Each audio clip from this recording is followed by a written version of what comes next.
Everybody, and welcome to another ProCheck interview. Cannot wait to have this one up on store. We got my friend Laraujo, known this guy for a long time, from 2023. We're going to talk about how he joined the league, what's his interactions been like, a little bit about Laraujo off the table, and he is the Canadian Crusade. Joining me, as always, is my main host, the founder of this show, ProCheck Ard. Pro, it's good to have you here, buddy. Obviously, we've never interviewed Lara. Some of the other interviews we did, Barra Gold, of course, and G-Man, and other guys like that. Nick, in a sense, we kind of knew a little bit. I don't know much about Laraujo off the. I know him on the table. Real good guy, one of the most professional guys with scheduling. Does a great job, takes care of his opponent. But off the table, we don't know much about him. So what are we expecting as you have the opening word? Well, this is always one of the fun things about this show. We get to meet more of the behind-the-scenes person that we don't get to see during the games, during the streams and all that. It's going to be a lot of interesting things that a lot of us will never know until tonight. So this is going to be fun. Yeah, indeed. It will be fun. And as always, look forward to something new. And Lara, as always, you're our guest. The first question, not really a question, our first statement is I'll let you introduce yourself. Feel free to introduce yourself, who you are, and talk about your story. Go for it, my man. All right. Good to be here. My username is Laraujo. Full name is Lucas Laraujo. It's literally just first initial, last name. I'm 22. I'm from Ontario, Canada. And I like playing Uno. There you go. There you go. Lucas. So your real name is Lucas. That's good to know. It's it makes sense now. You said your last name is what? Rujo? Laraujo. Araujo. Oh, gosh. Okay. It's literally just as it's spelled in the Okay. Now is that Latina descent, or is that where did that last? That's a unique last name. Portuguese. Okay, I think. Get out. Hey, Art. Well, Art, bring you in. How about that, buddy? We got two Portuguese, in a sense, coming in here. We got Caesar, of course, from Brazil, and we all know what Brazilians speak Portuguese. And we got Laraujo or Lucas here. Gonna be. Now, can you speak fluent Portuguese, Lucas? I know like a few words, but like nowhere near fluent. No. Okay. Yeah, I think Caesar is damn close to fluent. Yeah. So that's interesting. All right. I'll let Jay know about that. That's funny. That really is. We would never know about that if it wasn't for our good friend Lucas here tells. All right, well, I do have a question, man. Obviously, talking about your integration into me, because when I first saw you, I said, "Oh, this guy, pretty damn good at Mitts League." Now, obviously, Mitts League is some say it's a partner league. It's definitely different. Mitts League is more chill, relaxed, more vibes. But the times you did play, I do remember it was one of the early seasons. I think it was season 2 or 3, one, 2 or 3, one of those seasons. We were there. I think we were pitted against each other. We were supposed to play each other, and the brackets didn't work out. Talk to me about your iteration to the game when you first started playing Uno, a little bit about Mitsley, how you joined there, and you found us. Of course, I invited a lot of people here. I think you got the link for me. But your thoughts on just your first iterations of playing Uno as a kid, and a little bit about Mitz. Yeah, so I started out in Myths and then came over here because he put an advertisement for the server over there, and I was like, oh, I'll check it out. But yeah, I started out in Myth server. It is a fairly different sort of gameplay because there's no power plays. The rule set's a little bit different. It's always you start with 7 cards, I believe. And the scheduling is a little different. Like it's not. They don't have like. I don't know if he changed it recently, but I don't remember him having like dedicated like blocks of time where you can like, and you have to like schedule ahead of time. It's more so like you just go and play as you're available. And then I came over to this one because I wanted to play more Uno. Because like, and at first I was surprised by how like professionally you guys take it, like, because like you have like a whole, like you do it in the style of like actual, like sports and stuff. I was like, "Oh, that's interesting." Um, but yeah, as I played more and more here, I got sort of accustomed to how power plays work, and I just got better, I guess. Yeah, that opening stanza, I guess that opening season, you came in T5, I want to say. It was one Yes, of your T5 23. 23. Yeah, yep, survival theme. I want to say you. Who the heck did you play? I went out round one against Zach. Yeah, I was gonna say it was either Zach. Yeah, it went up in Zach 103. Yeah, it's times is crazy because you now have the season series on him too, one all the time. Yeah, that's crazy, man. So when you first came to the league, obviously you mentioned professionalism. Obviously, you mentioned a lot of sports in a sense, right? Now, do you play another league that has maybe something off the table, similar to what we have as a setup? Maybe esports or any video games you play that's similar, or this is just a unique experience in general? That I've played? No, not really. Uh, I mean, I watch uh, some esports, like competitive, like Smash, Smash Bros, and maybe some other fighting games. Um, but really, the closest thing to it that I've played is just like sports teams in like high school. Interesting. Did you play any sports in high school, or what are some of the things you, or did you have any esports in high school? Maybe a team you're on. Want to talk about? Um, Not really. There was one club that I went to that it wasn't really like a team. It was just like something some people arranged, and you just go and like chill and play some games. I was on the cross country team. Um, I was not very good, but I like just like running, chilling with the guys. Nice, nice. So it's just one of those get together activities, like a pastime in a sense. I got you. I got you. Yeah. Now, switching gears a little bit. Obviously, I did mention July 1st. Obviously, for those of you who don't know, that's Canadian Independence Day. I did mention Happy Canadian Independence Day. What is it like? We obviously had Grim. Grim was more Vancouver, BC area, right, way out there. We've had some other players from Canada. Stevens from Canada. I think he's more uh, Nova Scotia, I think. So you ironically are in Ontario. What's Ontario like? Have you been to Toronto? What are your travels been in Canada up north? Um, yeah, Ontario's like I get the feeling that it's like pretty much just identical to like Midwest USA. And it's like halfway in between Midwest and New England, I think. I'm not entirely sure. I haven't really been to many places in the US. I have been to both Toronto and New York, and Toronto is basically just New York but smaller. Yeah, New York is a wild time. Now, is it? Do you have the crazy heads in Toronto? I know when the Raptors won. I do remember that. That wasn't there, but I saw the celebrate. It was wild. But is Toronto more of a saner city? Because listen, you go to NYC or any big city in the U.S., it's big and bold. But would you say Toronto's a little bit more saner, or is it just the people up there are not as maybe less tourists? Or what's an average day in Toronto like? Um, I don't really know.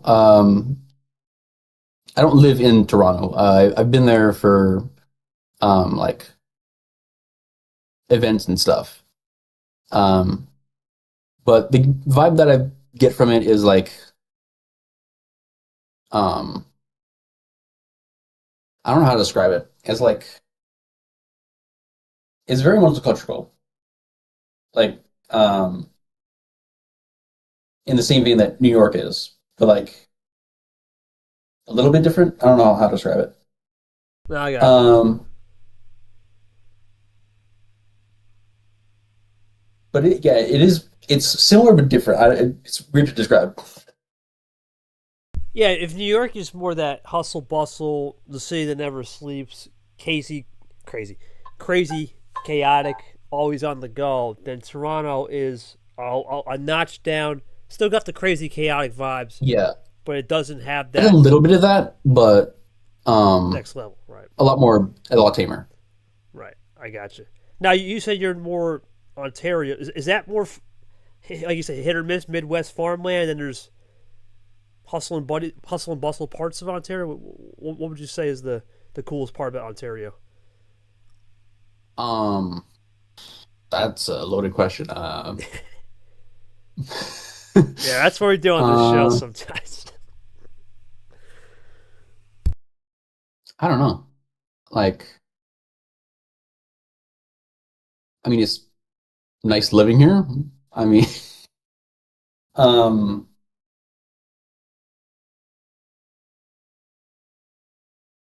hmm,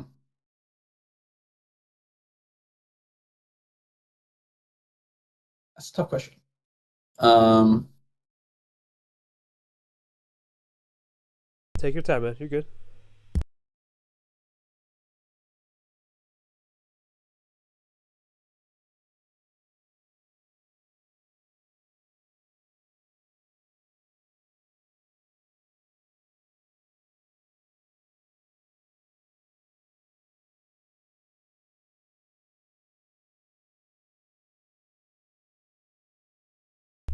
Oh, my bad there. Well, I guess I could help you out with that a little bit. I looked up. I got an idea. Yeah, go ahead. Yeah, Um, uh, I think a really nice part about it is like all the small businesses and stuff. Like there's like a bunch of local restaurants and stores and stuff.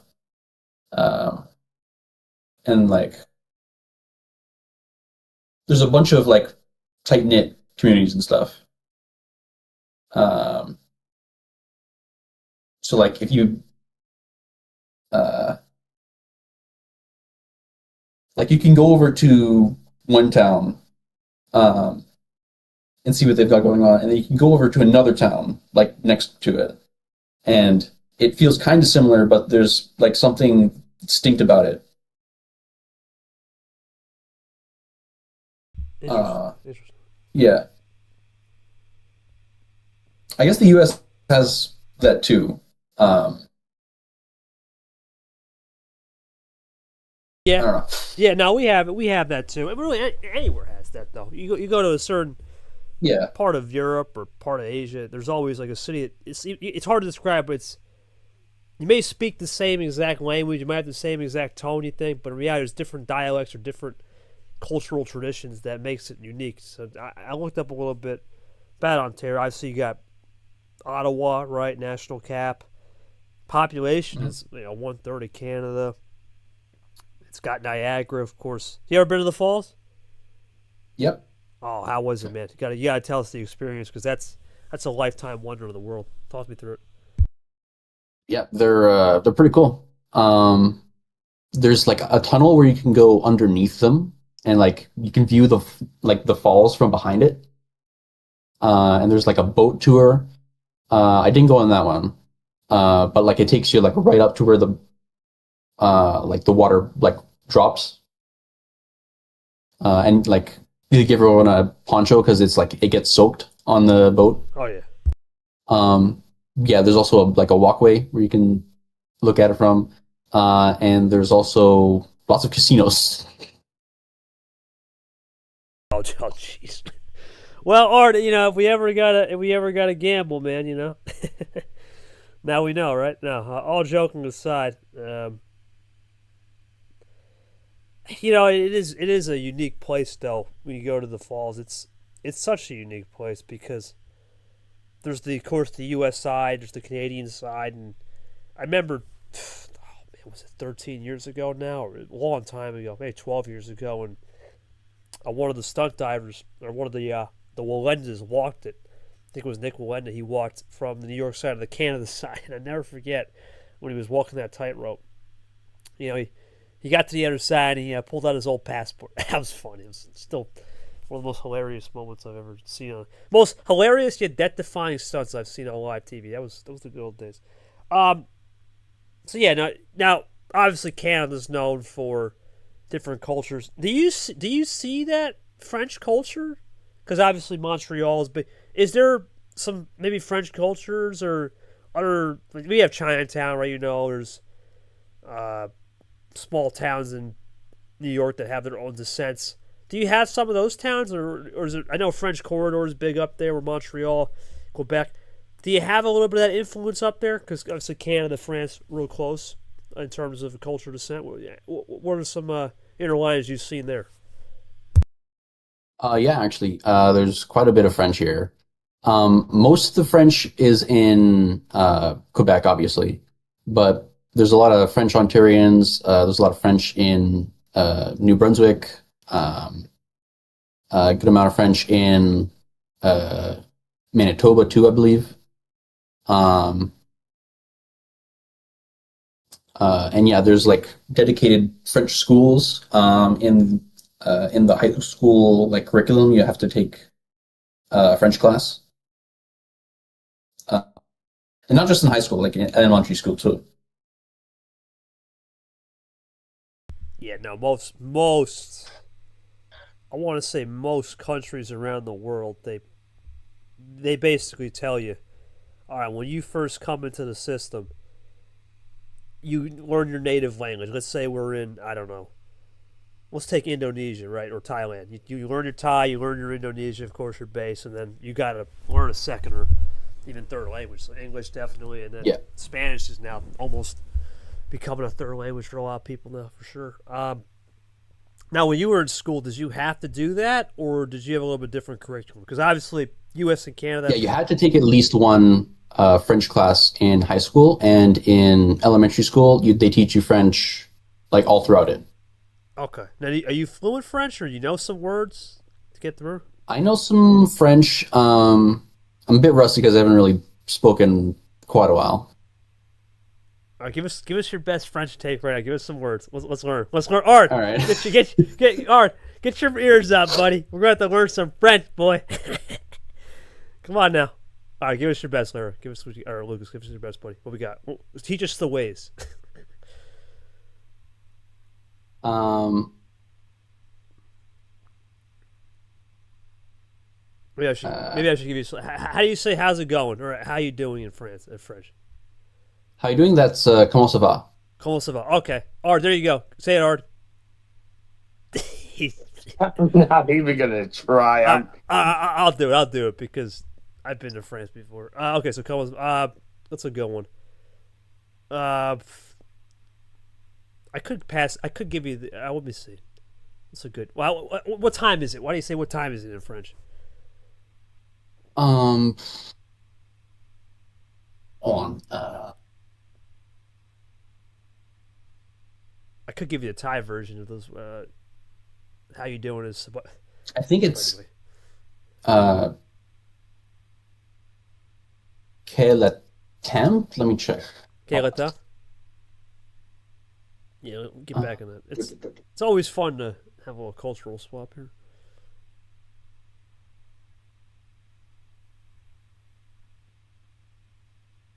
Okay, let that.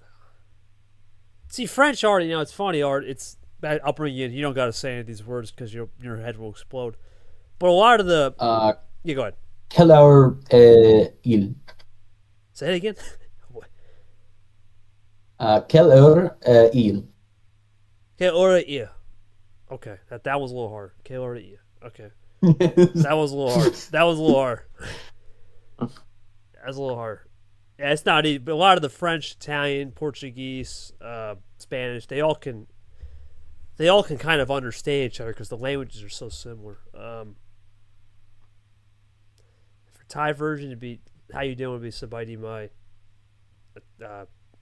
What time is it? Gimong Lao. It's completely different. It's a completely different world. But let's see. How do you say what do you want for dinner? You said you just had dinner.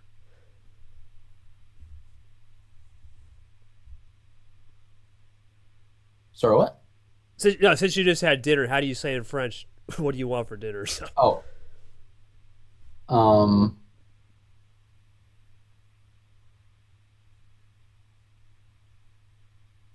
you gotta look it up. It's all good.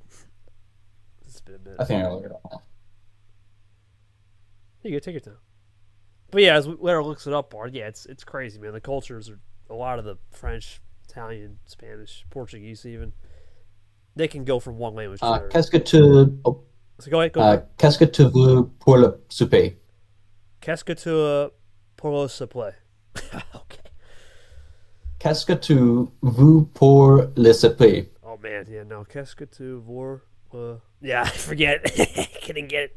That one, you got me there. You got me there. Yeah, no, yeah, it's not easy. It's definitely not easy, Art. It's always fascinating, though, man, that you can learn other languages. It's always one of the hidden talents. A lot of people. Oh, that's good. That's good. I think we got our French lesson from our good old Laraujo right there. I could probably pull off an accent, or that's as far as I go. For Thai, it'd be getting Raimun Yen. So I did. Yeah, forget about it. That's a little different since we are in the Bangkok, the old BKK. Art, you had a question. We'll go to you, buddy. Take care of it.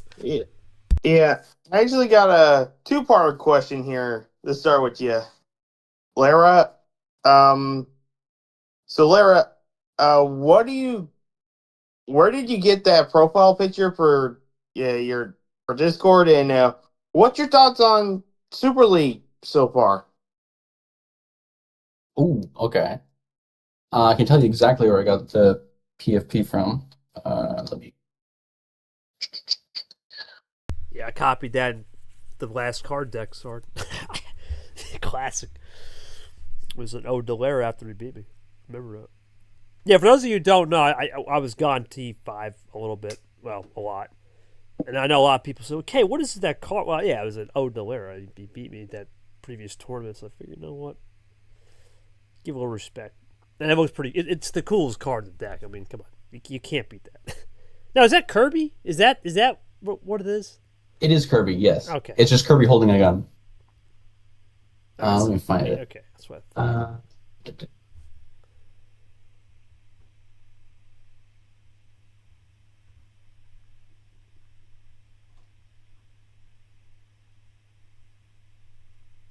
Yeah, let's see. Lara's going to drop more knowledge on us. Our first was our French professor. Now he's the profile pick professor. That's how it works. Oh, we're already class is in session for us. This is already fun. Hey, most of the time I'm dishing. Most of the time I'm dishing out some lessons. So it's good to get taught a lesson here from someone else. It's good. I'm going to post in the chat here. Go ahead, it's from 41 seconds into this video. Okay. It's just a screenshot from that. Speed of the curve. Okay. Let's Arda, let's see what we got here. I'll put it on the old YouTube. Let's see. Oh boy. I'm not gonna. Okay, it's 41 seconds. So yeah. Oh, I see it.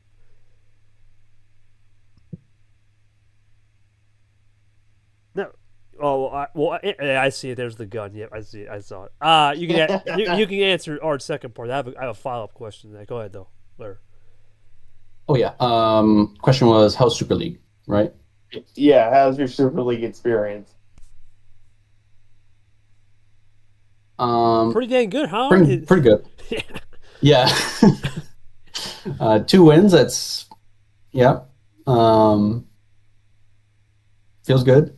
But also it's just fun. Yeah. It's a little intense, high stakes and everything. But yeah, it's fun to just have I really like the group stage because it's a lot more concentrated, I feel. Because you have a small group all battling amongst each other, and they play a whole round robin and everything. I like it. Yeah, a lot of people do. It's out of all the things we do in this league. Well, I guess D1 because D2 doesn't have group stage, and it's only D1 has this specific D1. Everybody, there's not one person that says, "Well, we don't like it." In fact, there's always going to be an element of once a year, of course, but there is something we could look into with maybe more Grimland events. Having this. I know Ard did his Grimland event with what was it, the 2023 format with the Super League top 4 advance. So there is an element for sure of the fact that it is concentrated. And you also have 4 guaranteed weeks, right, of playing. You got a nice bye. You can rest up a little bit, or maybe not even worry about the bye and go week 5 if you're lucky, and just rest up that last week or first week, right, depending on that. But yeah, it's fun. You'd be gone, right? That was a foreign player, ironically. You still got to play Caesar coming up here. Brad was a big win for you. So yeah, definitely making strides there. There's no doubt. Now I will ask on the. I'm going to show my age here, but what is Kirby, man? For the fans at home that don't know, what is this series? Because I'm trying to do some research on my phone while we get interviewed. Where did you first start to like Kirby and this adventure series? Now, is this a video game series named Kirby? Is there something bigger to it? You're just asking what is Kirby? Yeah, I know it's a video game, right? Nintendo. When did you first start getting into it? Go ahead. So Kirby's an action platformer video game series. Started back on the Game Boy with Kirby's Dream Land. There's been a ton of games since. Kirby himself is a pink ball with hands and feet and a big appetite. So he loves food, and he inhales things to absorb their powers. And yeah, Nick in the chat is Kirby Lord does go crazy, because if you dig into it a little bit, you find out that Kirby's like a primordial god, or like a reincarnation of one, or something like that. And his mouth is like a pocket dimension. And very bizarre. Okay. Ard, we just got enlightened tonight by a lot of stuff. Now, Ard, did you know Kirby coming in? I've seen photos of the video game character Kirby. Now, is there a specific video game you play, Lara, with Kirby? Or is it on just Nintendo? Yes. Okay, go ahead. First game I played was... I think it was Kirby Superstar, which originally came out on the SNES, but I played it on the Switch with the online classics collection. Nintendo has the online subscription service where you get access to online play and also to games from the previous consoles that they roll out over time. One of those Kirby Superstar, I played that, and I was like, oh, it was pretty fun. And then after that, I played the most recent game, which is Kirby and the Forgotten Land, which is the first fully 3D game. First fully 3D game that's a platformer, because there's Kirby Air Ride before that, but that was a racing game. And yeah, I just fell in love with the game. It's one of my favorite games of all time. Yeah.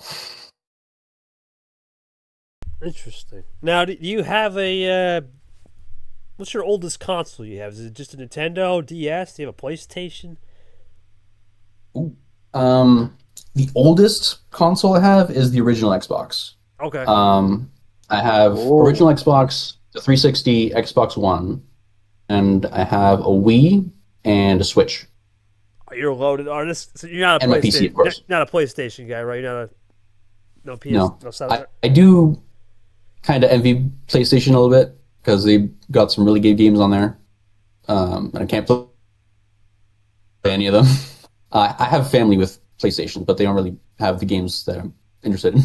I got you. Yeah. So okay. So you're Microsoft, Xbox. Okay. Well, Art, I'll bring you in. You're more of the video gamer than me. I don't have anything. So, but Art, what would you say? Did you ever have the first Xbox, Art? Or No, that's actually unique. Going back to the original Xbox, that's awesome. Now, what do you have, Art? You have a 360? Uh, I the oldest console I ever got to play on that I owned was a PlayStation 2.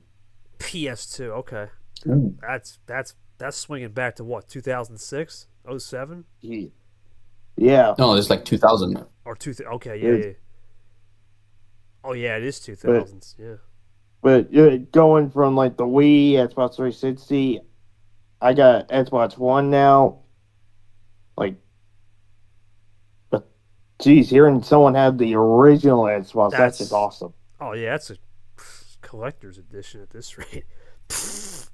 Could you imagine having an original Xbox or an original PS? That's gold, man. That's liquid gold. Now, Larry, have you ever played a Wii Sport, or what are some favorite games that you play all time? Oh yeah, Wii Sports is incredible. Um, I have a Wii, but a little footnote on that, I don't know where it is, so I can't really Oh dang. play anything on it right now. It's like it's somewhere in the basement. I haven't found it. Oh, jeez. Now, what's your favorite all time video game you played as a kid or now? Favorite all time? Um, it's got to be Legend of Zelda: Breath of the Wild. Can you explain a little bit more about that for amateurs at home like me and the audience? Okay. Breath of the Wild. Well, the Legend of Zelda series is like a story about the series as a whole. It's like kind of repetitive. Like each game is like sort of like a different telling of like the same basic story, where you have like um, the Demon Lord Ganon takes over Hyrule, and then Link, like the hero of courage, and Zelda, the princess with like the with wisdom. They um, one of them or both of them they go and defeat Ganon and like restore order to the kingdom and stuff like that. Breath of the Wild is a very different series. Is a very different entry in the series from the rest of them. Um, like it basically just takes the formula they've been working with for decades and just sort of like puts it on its head instead of having like a series of like instead of it being like a linear game, which is where you have like a very structured path that you're supposed to follow. They instead just let you go anywhere. What's referred to now as an open world game. Um, uh, and yeah, they just let you just run around, do whatever the hell you want, and and you can like go like beat the game at any time because like from the moment that you exit like the tutorial area, which is like the Great Plateau that you start on, um, as soon as you are able to leave that, you can just go straight to the final boss, or you can like go around do all the main quests and then go to the final boss, or you can do all the side quests and whatever, and then final boss. It's really up to you, like what order you want to do things and like where you want to go. Um, and I really like the game because it gave me a sense of like exploration and adventure that like very few other games have had. Um, and yeah, they really just let you like go around and mess with stuff. Um, because the game world is like structured in a way where like you can use the environment to your advantage and stuff like that. So like you can set fire to some grass and then that'll create an updraft and then you can use that updraft to like gain height and then you can fly over somewhere and then you can drop a bomb on someone. Or you can sneak up behind them and you can attack them, or you can shoot them with a bow and arrow, or you can uh, what else? You can like trick another enemy into attacking, or you can um, what else?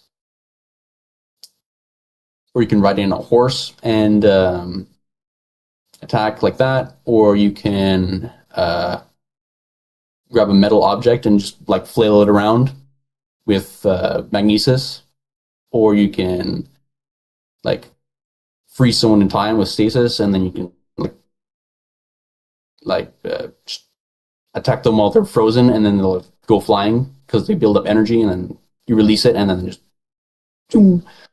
um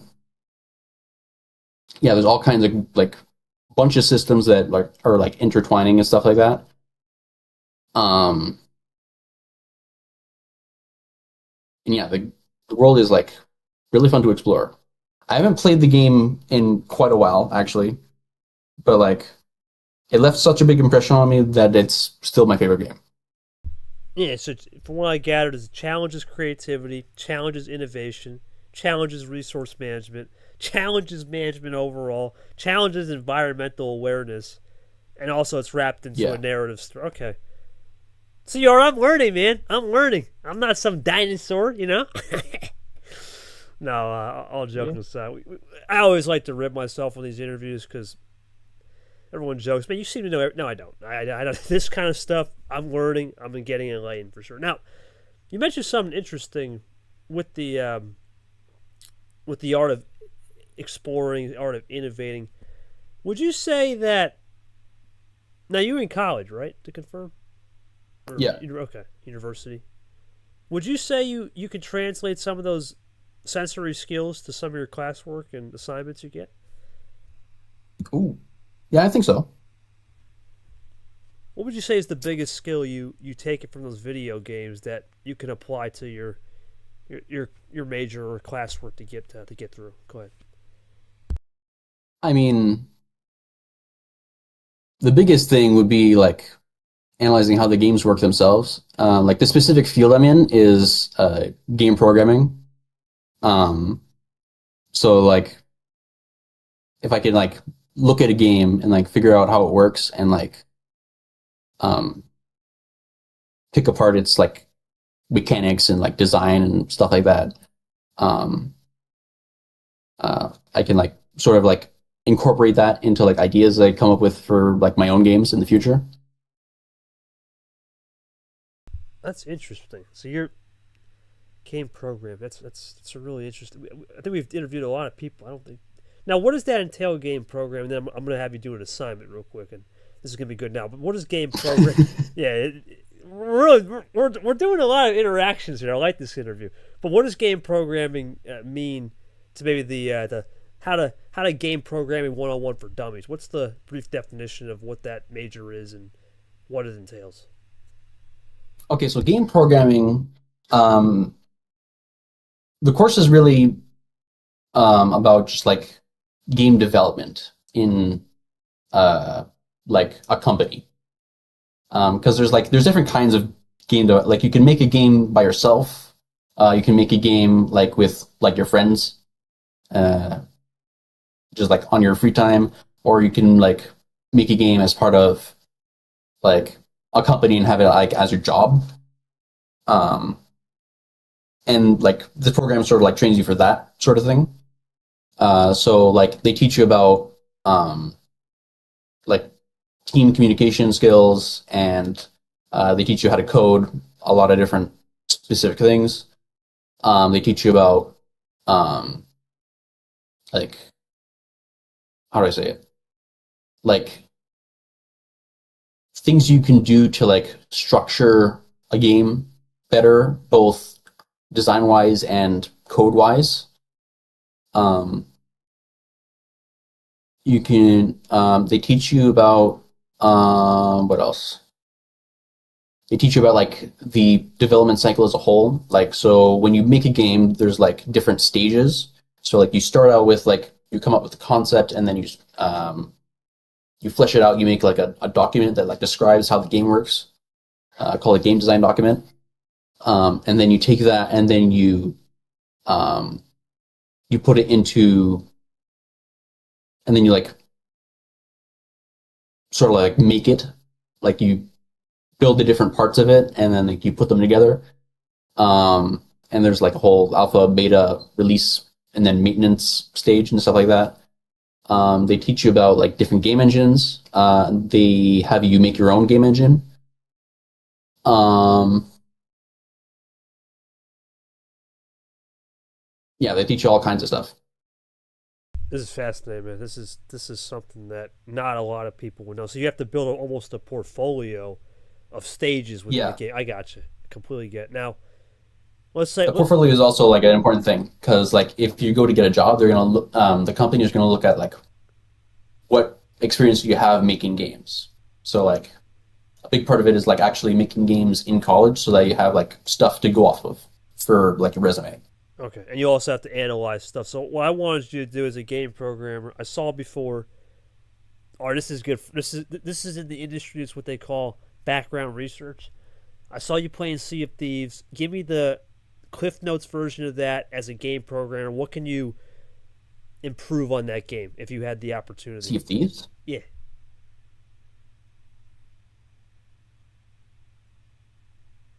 Or are you talking about Sea of Stars? Oh yeah. That's what I meant. The game is That's a Sea of, different game. yeah, Sea of Stars. I'm sorry, buddy. I apologize. Sea of Stars. I saw at the corner of my eyes because the activity thing on Discord. So Sea of Stars. I apologize, my Yeah. friend. Give me the game programming. Like if you were in a company, what are some things you see in that game you could improve on, and almost be an analyst right here? And what are some things you would change about it? Ooh. Go ahead. Okay.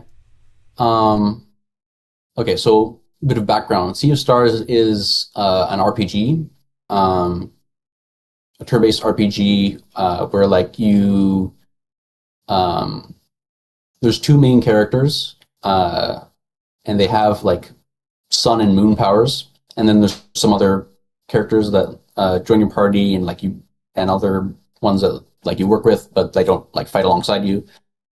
Um, Basically, like you go around the world, like the main objective at the start of the game is like you because very few people are actually born with these sun and moon powers. Um, the like people that can actually fight these like sort of like demonic creatures called dwellers is very limited. So like you're trained to fight them from like a very young age. Um, and You go and fight one, and then there's like a big twist. I don't want to spoil that in case anyone's sort of um, interested.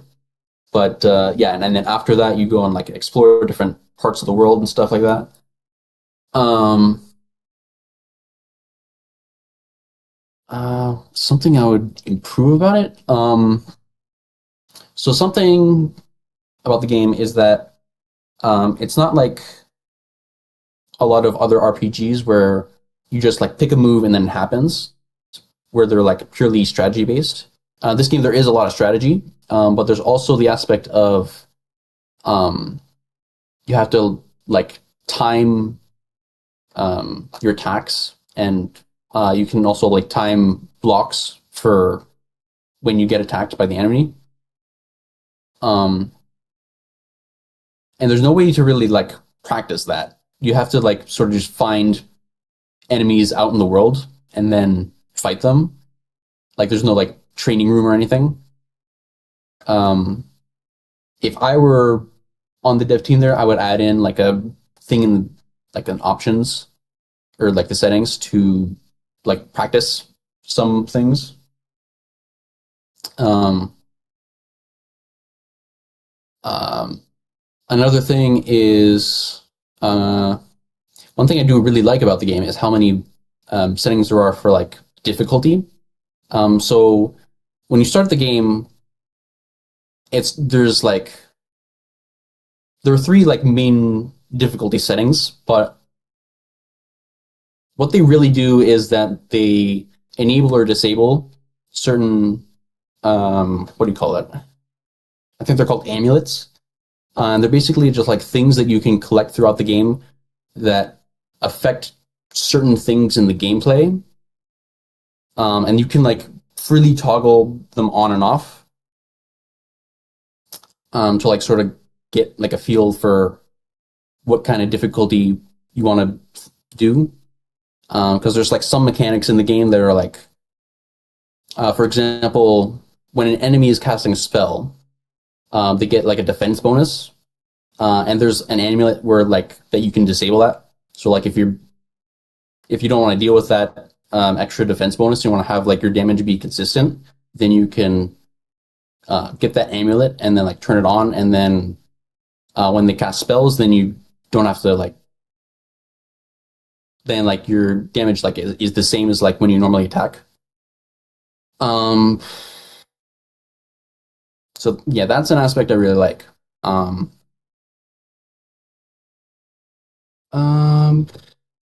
hmm.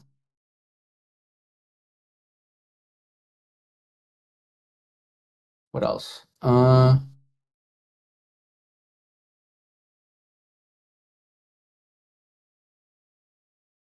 No, I think you did a good job explaining it. To be honest, Okay. yeah, that's good. No, that's good. That's great. Now, those amulets are they power ups in a sense, or are they different from a power up? They're not really power ups, like in the same vein as like in Mario when you get like a power up, like you get a new ability. Right. It's like a it's basically just like a difficulty setting that you can unlock in the game. Gotcha. And there's like a whole array of them. Um, um, what's another example? Um, yeah, some of them make it easier, but there's also one that makes it harder. So there's one it don't remember exactly what it is, but it like increases the enemy health and like also decreases your own damage. So like you have to like it's basically like an extra challenge mode, but like you can like enable it and disable it. So like if you are like doing that, so like if you're playing with that on for most of the game, but there's like one part that you find really frustrating, you can just disable it and then like get through that part and then turn it back on if you want to. I gotcha. Like a toggle switch in a sense. Yeah. Gotcha. That was a good. Listen, that we just gave you some real life experience in the future, right? But now, uh, my follow up question is: is there other areas of game programming do you need to know, or is it just strictly video game program, being an analyst, dissecting the problems, almost being a market research? For example, we know, God bless him, Graham, right, not here.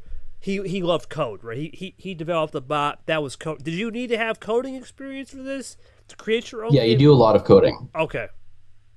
Now, have you ever dabbled in creating your own game? Are you in the process of creating one as maybe a research project? Yes, actually.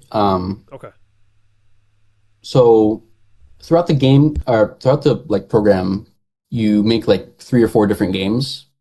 Um, uh, so there's 3 classes: Midstone, Game Production 2, and then Capstone, which are basically for the entire thing. It's all about like making a game in a team, and it gets you used to like working with other people and um, like having like a dedicated like you have to like split the workload among yourselves.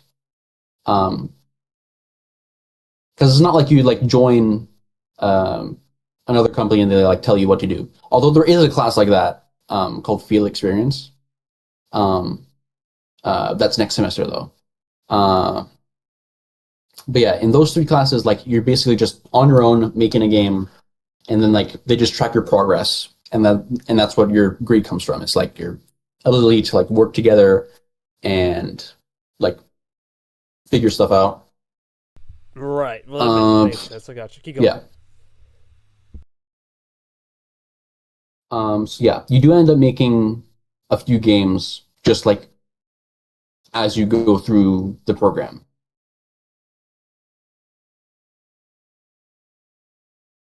I got you. That makes sense because, as you said, it's a lot of coding. It's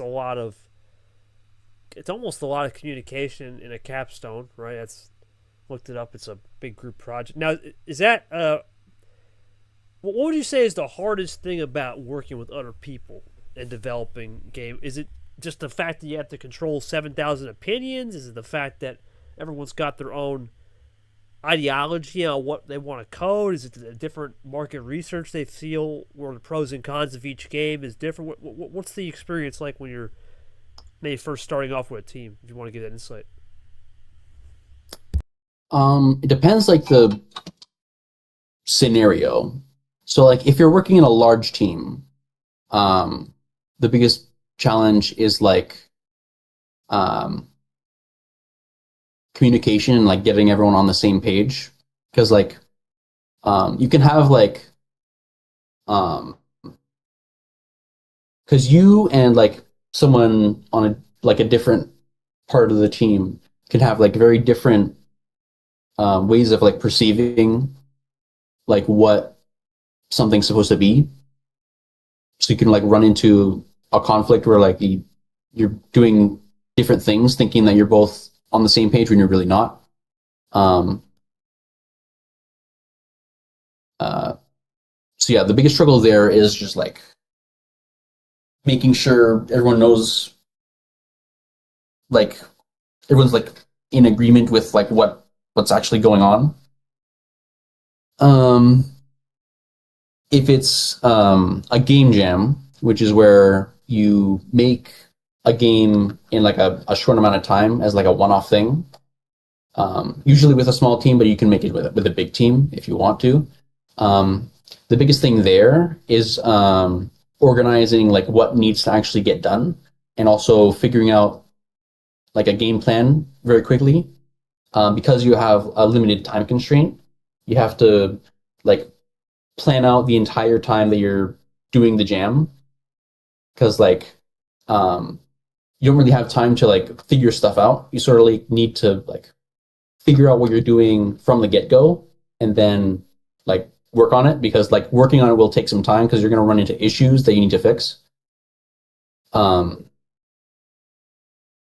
if you're doing like a long-term project in a small team, um, the biggest hurdle there, I'd say, would be um,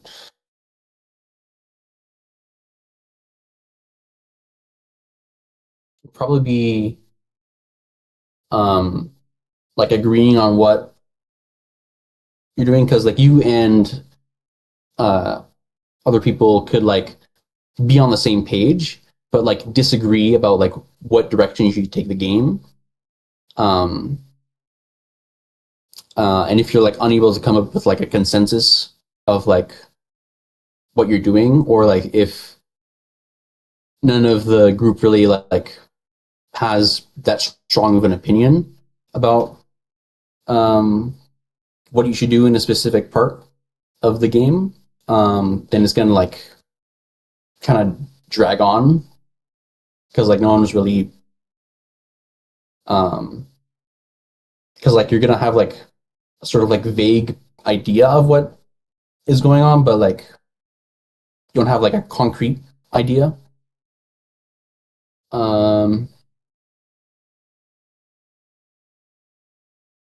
yeah, so like it kind of is like it changes depending on like what the specifics of the circumstance are. It's a lot of resource management in the sense of, Yeah, yeah, you almost have to be a, I don't want to say a CEO, that's not right. You almost have to be a project leader, and when you take that ownership, you need to almost balance the opinions of, as you said members that have a different perspective. Maybe they like this portion of the game. Maybe there's something in the code that they see where you can add this, or it's almost in a way it's a kitchen. You have a bunch of cooks. Instead of making soup or a salad or a gourmet dish, you're making a gourmet 5-star video game. That's kind of how I view it. Art, go ahead. I know you had a question, so I don't want to cut you off, boy. I know you had some questions. Go ahead. Yeah. Lara, I want to ask: has video game development evolved in your eyes, and do you need to take video game history classes as part of your degree to learn the ropes? That's a damn good question, Art. no, that's not really a thing.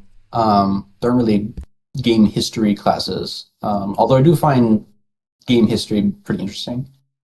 What do you mean by that other part? Like, has the game has like game development evolved? Well, like you know how sort of things like graphics and all the technology that goes into Oh, it yeah, dude. has it evolved in your eyes going back since you played like the original PlayStation? Oh, I see what you mean. Okay. Yeah, technology definitely like changes up how games get made quite a bit.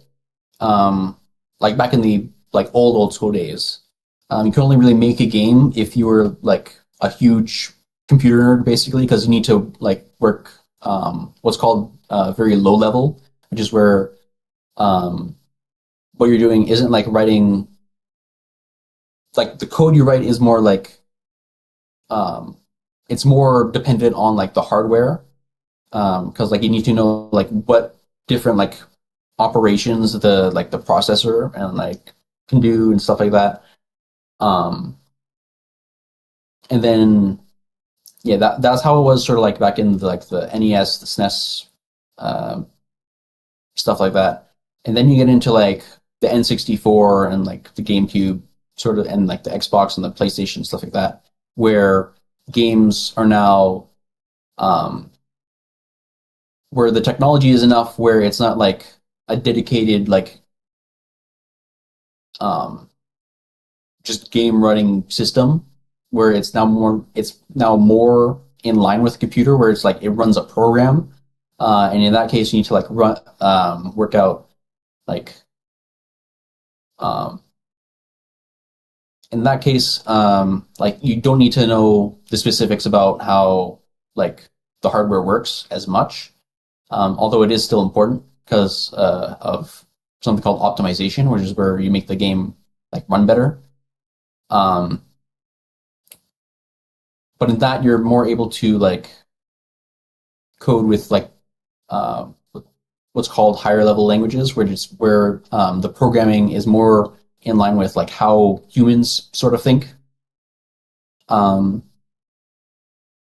and then you get to a little bit further where you have like the 360, the PS3, stuff like that, where um, you start having dedicated like game engines where which are like things that you can use to build a game without actually like doing all the code yourself. And that allows you to like make like a lot more stuff in the game. Um, and like you can have like a bunch of different like systems and like the engine will just like handle all that stuff because it's like set up to um, like do all the background work. Um, and then you get to stuff like today where the engines are a lot more advanced and they're a lot more capable of like higher end graphics as we see them today. Um, and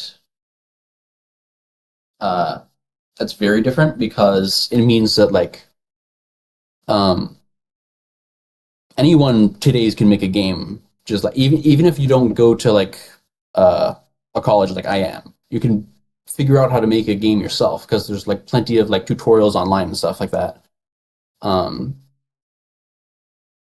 and like there's so many resources for you to like dive into. So like if you wanted to, you can like make your own engine just from like tutorials, or you can like use like a ready-made engine like Unreal or Unity, um, and then you can just like work from there. Or you could like, or you could use like um, more like how do you describe it? There's some engines that like are more for like a specific purpose. So stuff like Purpose built Game engine. Maker, I got RPG you. Maker. Yep. Yeah. Stuff where like they have like a very specific um, type of game in mind for you to make with them. Um, where like they're a lot more limited in like what kinds of stuff you can do. But if you are making this type of game where um, that they're designed for, then you can like really just like do whatever the hell you want. And it's like really easy to dive into. So there's like a ton of options nowadays. Now, what would be the prerequisite code or entry level code? Now, I looked this up a little bit, not too much. I do know there's C++, C hashtag as I call it, Java, JavaScript, Lua, Python. What are some codes you use? I know Unity uses C hashtag. What are some codes you learn? Is it the C++ though? If you're trying to do that high performance stuff. Yeah. The main one we use in my program. Yeah, the main one we use in my program is C++. Because it's it's very easy to like, well, not like easy, but like it has a lot of potential for you to optimize it and stuff like that. Because C++ is a high level language, so like you can write out code that is a lot similar to how like you might think of how it should work, and then the compiler will break it down into steps that the computer can run. And like it has like a bunch of like tools set up for you to like do more complex things. But like the computer can still do them instead of you having to like make the complex things yourself.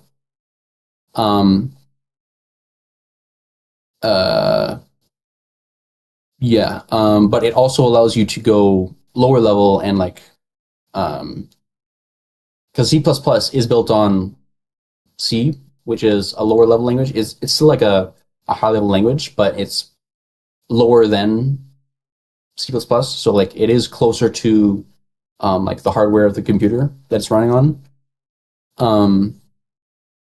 So you can still like do C style code in C++ and it'll work. So there's advantages to that.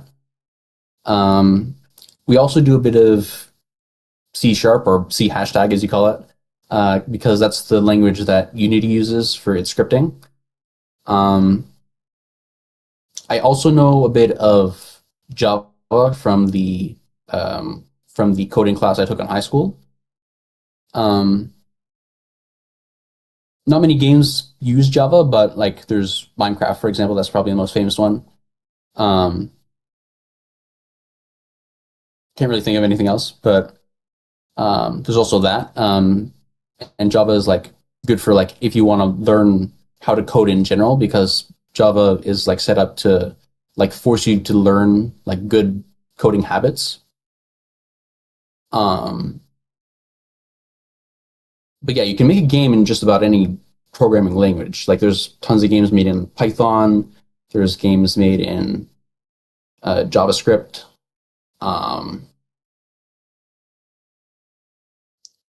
What else? There's Rust.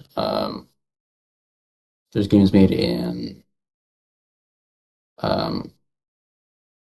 there's games made in assembly, which is like very low level language that's used on like NES and stuff like that.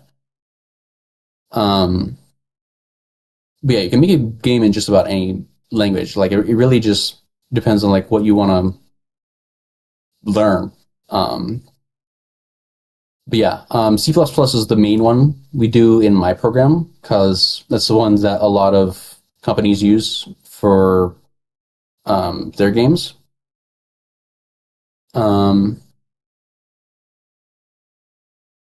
Yeah. This is fascinating, man. I'm learning a lot here. I'm learning about development, learning a little bit about what the language code you use, learning about really just the ins and outs of game. You would think something like game programming. Now, it's up to you if you want to answer this. Or I know it's a controversial topic, but I don't really see it as controversial, not for this industry. Are you starting to see a trend of maybe game development lean towards more that AI route? Because if you look at it, a lot of people do, AI is... Yeah, but for something like your industry, I think it can coincide and make the games. Are you starting to see that maybe as a trend in game development where AI is starting to almost enhance the games as well as having the human element? Did you ever think about that revolutionizing the industry?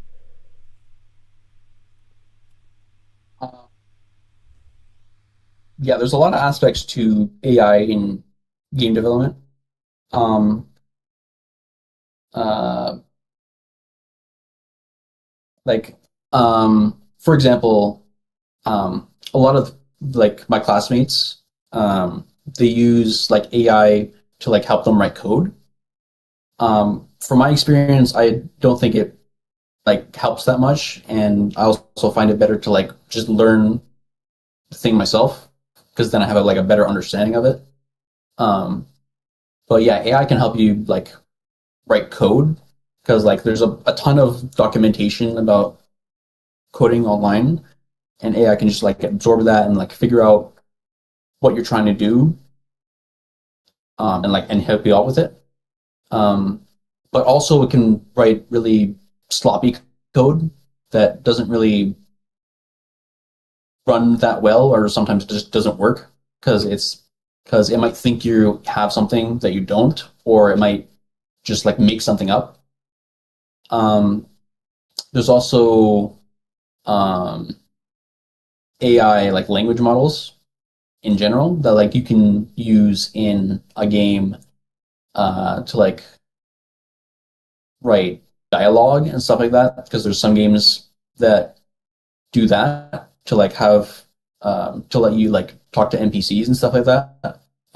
Ones I can think of are like Vaudeville and Suck Up, um, and they're all about like just talking to an NPC and um, like in Vaudeville, like you're an investigator and like you're trying to figure out and you're trying to like solve a murder, and by talking to NPCs and gathering information from them.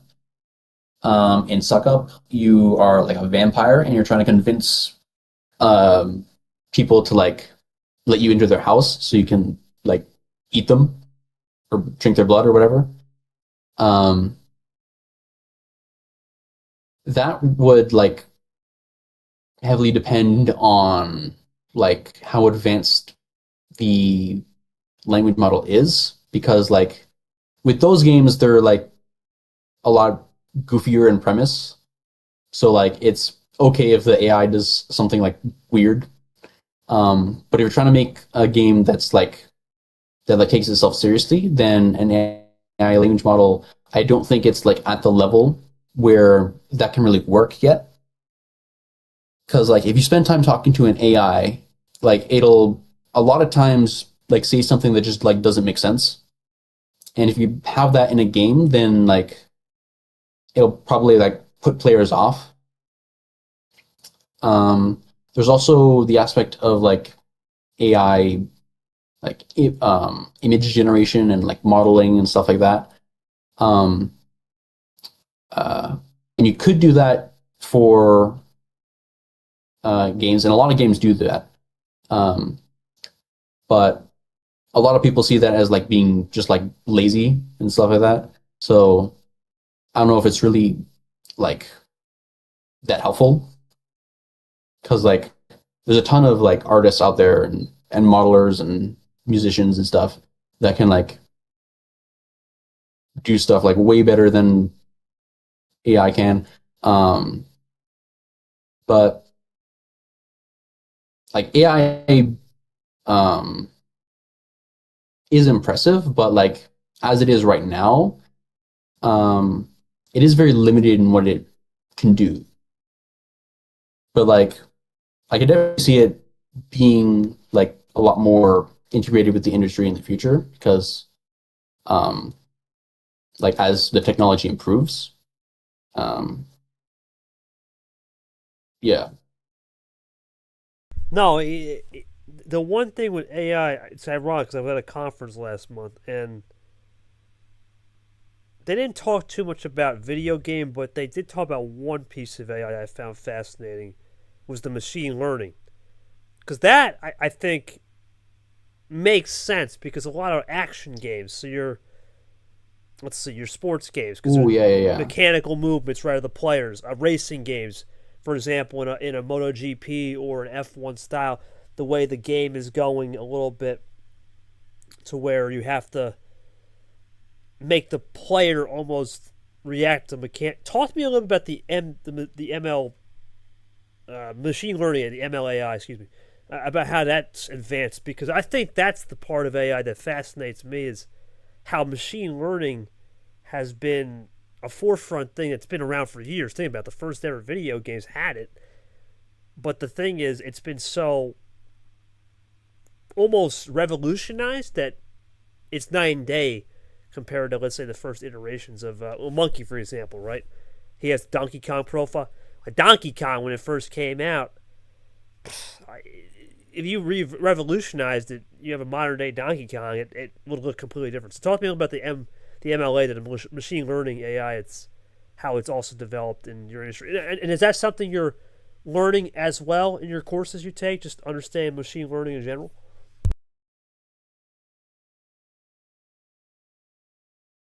Maybe because I realized as you were saying that that AI could also just mean um like NPC behavior, which is like um a lot of people in the industry like to refer to that as like artificial stupidity, because um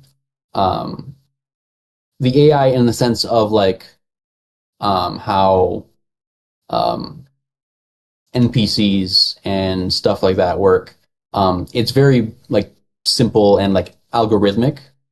Um, it usually doesn't use like machine learning in the sense that um, like there's a computer like figuring out how to do something as it goes. They're usually programmed to like do specific behavior in specific circumstances. Um, um, but yeah, they're usually like the core system behind it is pretty simple. Um, but the advanced part comes from like um, the amount of stuff that they are paying attention to. Um, Now, if you actually did mean like AI in the sense of like machine learning, sort of like if there's like an AI analyzing player behavior and stuff like that, that could be interesting. Because like if you can have like um, cheat detection and stuff like that, so like you can have AI like examine how players play the game, and like figure out who's more and less likely to be like actually good and bad at the game, and like who's more likely to be a cheater.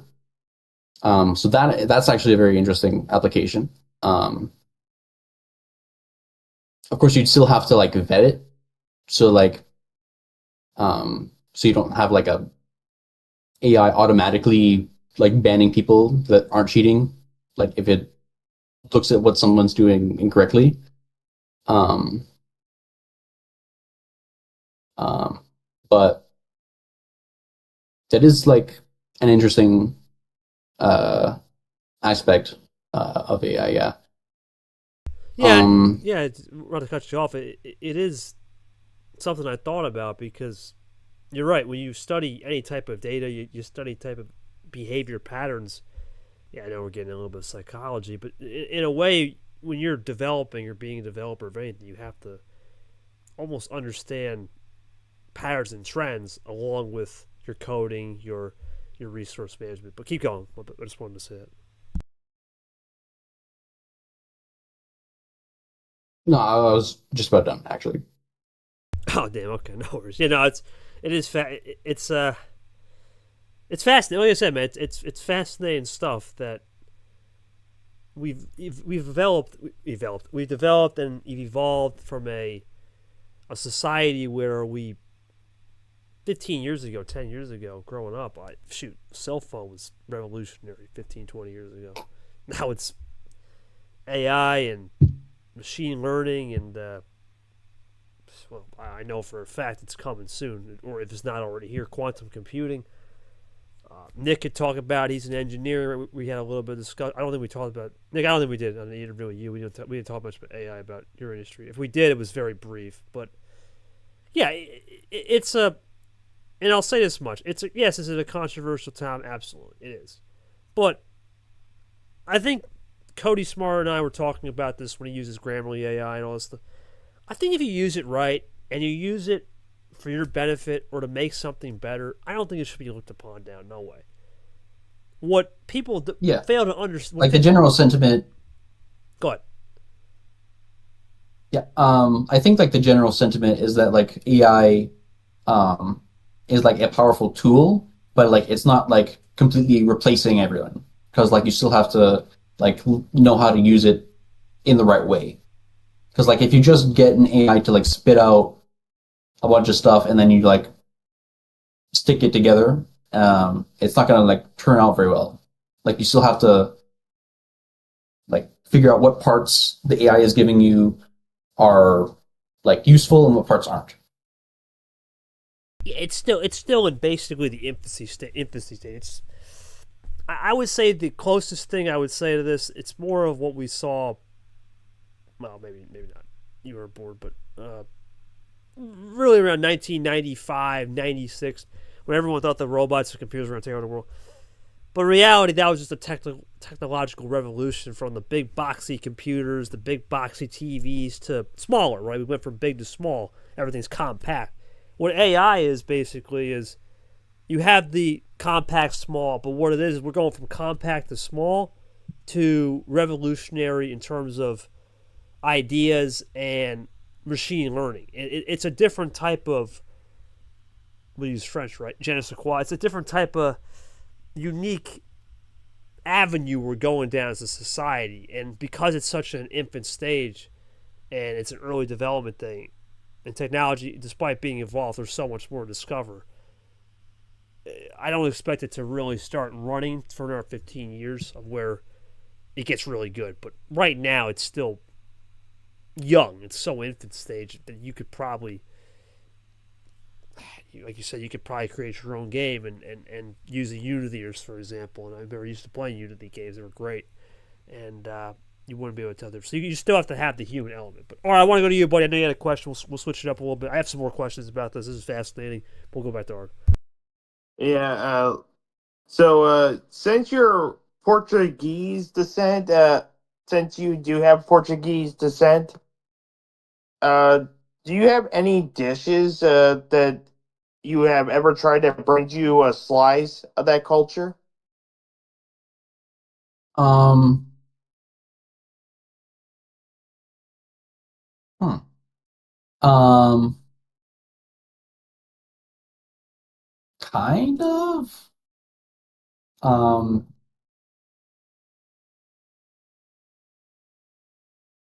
like a big thing about uh like Portuguese cuisine is like um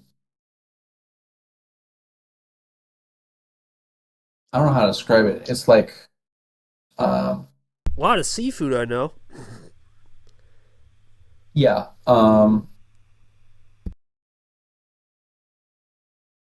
I don't think I've had any like Portuguese specific seafood. Um, there is a like rotisserie chicken is a big thing. Um, but like as far as I know, it's like a different kind of rotisserie chicken than like you usually find. Um, there's also like uh, soups and stuff like that. Um, now, I personally am like a bit of a picky eater, so like I'm not really attuned to like a lot of the Portuguese palate, but I do know that like for the stuff that I do eat, my family is very good at cooking it.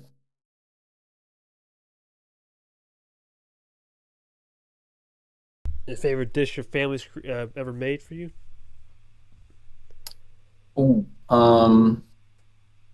Follow up there. Mashed potatoes. Okay. You don't gotta tell no secret recipe. Yeah. You don't gotta say no secret recipe. That's family secret. You don't gotta say this. Go ahead, keep going though. Um, um, I mean, like this is pretty simple, but like there's a big thing in Portuguese is like bread and butter. Uh, I had like I don't think I basically just grew up on bread and butter. Oh yeah, Portuguese rolls, like potato rolls. Yep, yep. yeah. Um, Speaking of bread, uh, Portuguese like bakeries are like a thing. Like they make specific kinds of bread and stuff like that. Those are really good. Um, what else? There's like a specific like Portuguese sausage called chouriço. Um, I'm not a big fan of it, but uh, my family eats it all the time.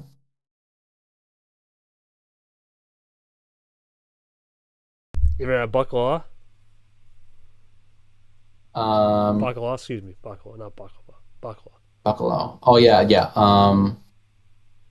I haven't had that, but I'm not exactly sure what it is. I'm gonna be honest. No, that's fair. That's fair. I know I've heard of it. I'm not entirely sure what it is though. yeah, it's a salty fish. It's just cod. It really is just cod. Sardinas, right? Sardines are big over there. I know that. Never been there, but I know a lot about the traditions over there. My buddy was obviously Caesar, as we all know, is Brazilian, but Brazil and Portugal are pretty much sisters in a sense, sisters brothers. Yeah, I wish he was here. He would probably give us more, but yeah, baklava's big. I know barbecues are big. Yeah. Those are huge. There's this one dessert I don't remember. I remember trying it one time. You got to maybe you can help me. It was a Portuguese dessert. It was something with it was a cake. Oh, man, Cake. I know it's pastel de nata. I think it's called. I had that one time. It's really good. Not sure if you had I that. don't think I've heard of that. Okay, it's like it's a creamy custard. It's like a tart creamy. It's a oh Art distract some time. Thoughts on this? I'm gonna find an image. Uh, Here's the thing. I kind of always like to hear about the difference of sort of cultures with that. And now the rotisserie chicken part. Mhm. Yeah. Now this isn't one of those sort of things you'll get from the store. It's No, probably it's something. way better. Oh, Like there are specific restaurants that specialize in um, like Portuguese rotisserie chicken. Here it is. I don't know if you had this, Lou. It, oh, I know what that is. Yeah. Pastelina, yeah, it's like a cake. I've had it one time. It was really good. It was a little tart, but I don't think I've heard the full name. I've always heard that just called natas.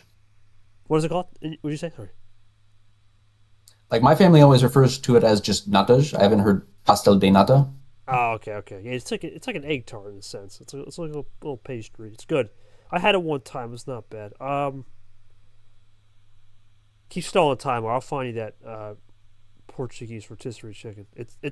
It's a lot because when you see in the store, right? You see the rotisserie chickens in the store. They're store bought. It says Purdue. It says Tyson, whatever. In Canada, they made bowl and baskets big in Canada. yeah. I know that. That's normally the stuff I see, but that I've just seen that tart. I've seen those. I never got to try one of those. Yeah, it's Portuguese style. like I said, I never had it personally, but it's really good because it reminds me a lot of Thai street food because you go to Europe a lot, you go to Asia, a lot of street food. Now Canada, do you have a lot of street food up there, Lara? Street food vendors?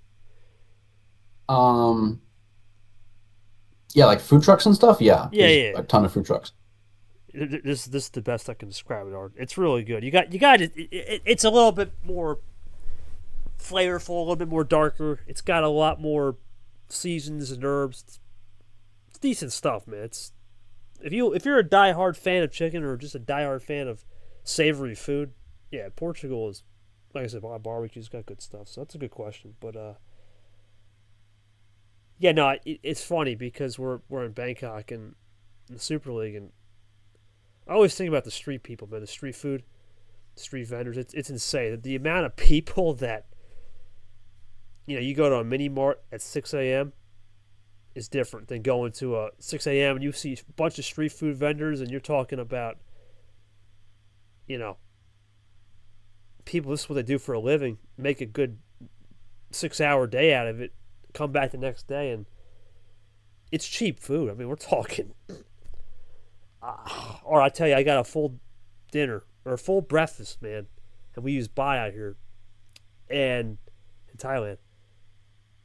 And I got it for maybe $3, and I'm talking like gourmet pineapple, watermelon, chicken on a stick. And this is stuff that I would never eat for breakfast in New Jersey, right?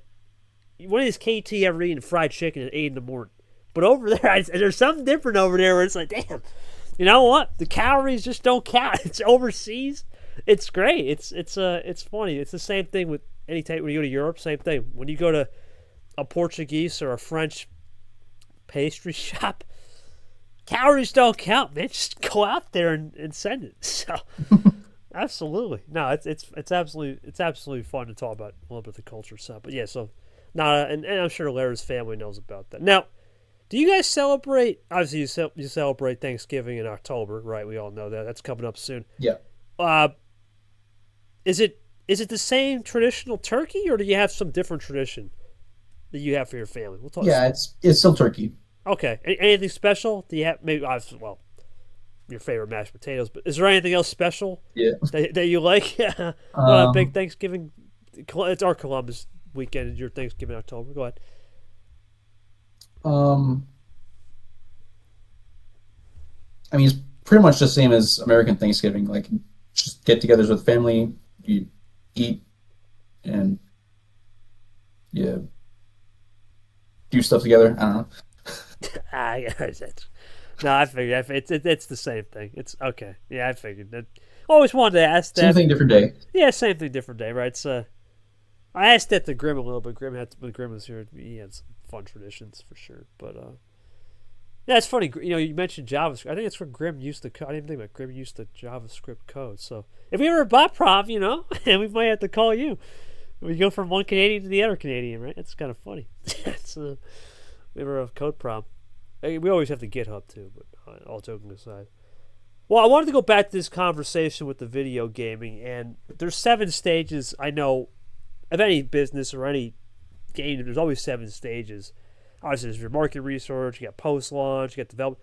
What would you say is the hardest of the stages you've not only had to learn in school, but maybe in a real-life application? Which is of the 7 stages in video game development that do you feel is the hardest? Is it always the first step, or is there something in the middle that trips people up? Ooh. I don't know. Like, I think it kind of depends on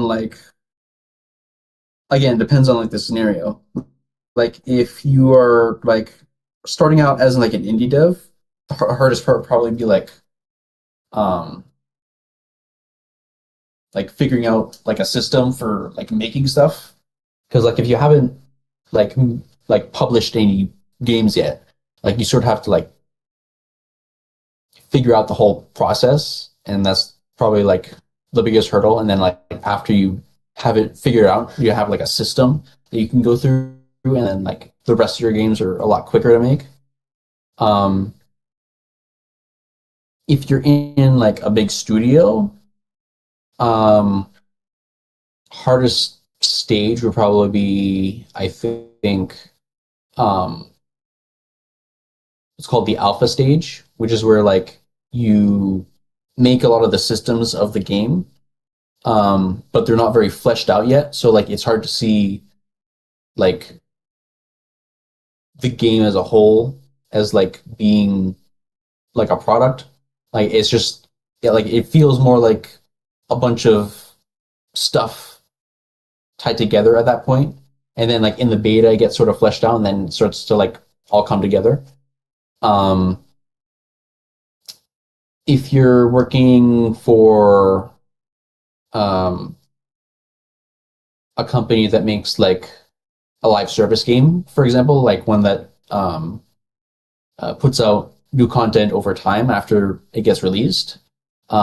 Like that part would probably be the hardest because like you have to constantly like look at like what the fan base is like interested in and like make new stuff for that and like you have to maintain the game to like make sure like the servers don't shut down and stuff like that. Um, and you have to uh, like fix bugs that people find and stuff like that. Um, yeah, it kind of depends. No, But usually it's like the go ahead. part where like you just have like a lot on your plate because like development it just like it takes time. You have to like go through it and like work stuff out. So like if you have a lot to do all at once, then like it kind of feels overwhelming. But like once you're in the part where there's less to do and it gets a lot more streamlined and you can just like knock stuff out. Yeah, I was gonna. This is another element of any type of any game, right? Any franchise, any big develop of a game. You have to listen to your fans, and I won't get into too much fan of it because obviously you're going to be doing this in the future, but you also are a fan of games too, where you play. So you're always going to have customer feedback, customer forums, customer side of it. And that's where the market research was coming. Right, you got to almost have a field survey of what fans want. And listening to fan suggestions is both heaven and hell because it's heaven when it's really good, but if it doesn't go with the game's ideologies, then it turns into a hellscape of oh boy. Or sometimes the suggestions really suck, right? They make no sense from fans, but yet they put it in the game, and you're wondering, well, what? Right, so it's always that fine line between customer feedback versus player feedback versus developer feedback. It's a fascinating thing. We'll go back to the league, though. Definitely, I think privately, I'd like to know more about this because this is fascinating. We'll talk more about that maybe privately one maybe in the off season, but we'll go back to the league. Obviously, you had some really insane players you played over your Yeah, career. sure. You know, you played me, you played Depez, you played. Pretty sure you played Clay. You played a lot of people over your career. Costa now in Super League. Brad, right? What made you the player you are today? Is it just the fact that you had suffered some of those bad lumps of losses, almost eat through the weeds to get to the garden, or do you think it's the fact that you have more experience now and the game of Uno has just become more natural with some of the terms on a stream that you're here? What's made you a really good, refined player this year in 2025? Yeah, I think it comes down to um, experience because like all experience is practice. So like the more you play, the more you practice, and like you just gradually get better over it. Uh, you just gradually get better at the game over time. Um, and I've had a lot of opportunity to do that as I've gotten better and I've had more matches and stuff like that. Um, um, I think uh, another driving factor is like just learning more about like different tactics and like different strategies you can do. Um, uh, because like before this year, like I didn't know what isolation was. I didn't know, um, like that you can like draw tactically. Like I didn't know how to do that. I didn't know how to like conserve ammo and split ammo, like what the difference was. Um, uh, like you just like it's like different small things that sort of like add together as you learn them, and then like that on top of the more experience you get as you play more, just sort of compounds, and then like you just get better. Yeah, it's basically like interest. Sometimes it compounds for the right reasons, and as you said, you start learning the turns, you start learning ammo, ISO, end around, reverse sweeps. It's just reverse sweeps. What am I talking about? Reverse end arounds, reverse skip meta. This bot too. And the thing about this bot, no two games are the same. It's incredible. I was going to ask my follow, well, what's your thoughts on this new bot? Because the old era bot, we all knew that. Okay, there was a certain formula, there was a certain day where you just had a certain trend in the pattern. But this bot, yeah, it could be a hosing early, right? It could be a straight whiplash game where nothing's going right, and then all of a sudden, bam, it turns in your favor. So thoughts on the bot too, because it's definitely interesting compared to the old one. Yeah. Uh, uh, Cody Sayan actually asked me about this earlier, and I think I still feel the same way about it. Pretty smart. I like the bot, not because of like how games turn out, but more so because like the utility it has. Like you can check the card history. You don't have to like go and read every single card that's been played and like write it down. You can just like click a button and it just tells you. You have like it highlight like either you just click a button to read your hand and like it highlights what you can play at that moment. Which like you can tell like it makes it easier to tell if like you're forced to draw or not. You can like do more chains. Like you can chain up to 4 moves instead of just 2. So like, it makes it a lot easier to like set up long chains and like just execute a bunch of stuff all at once. What else?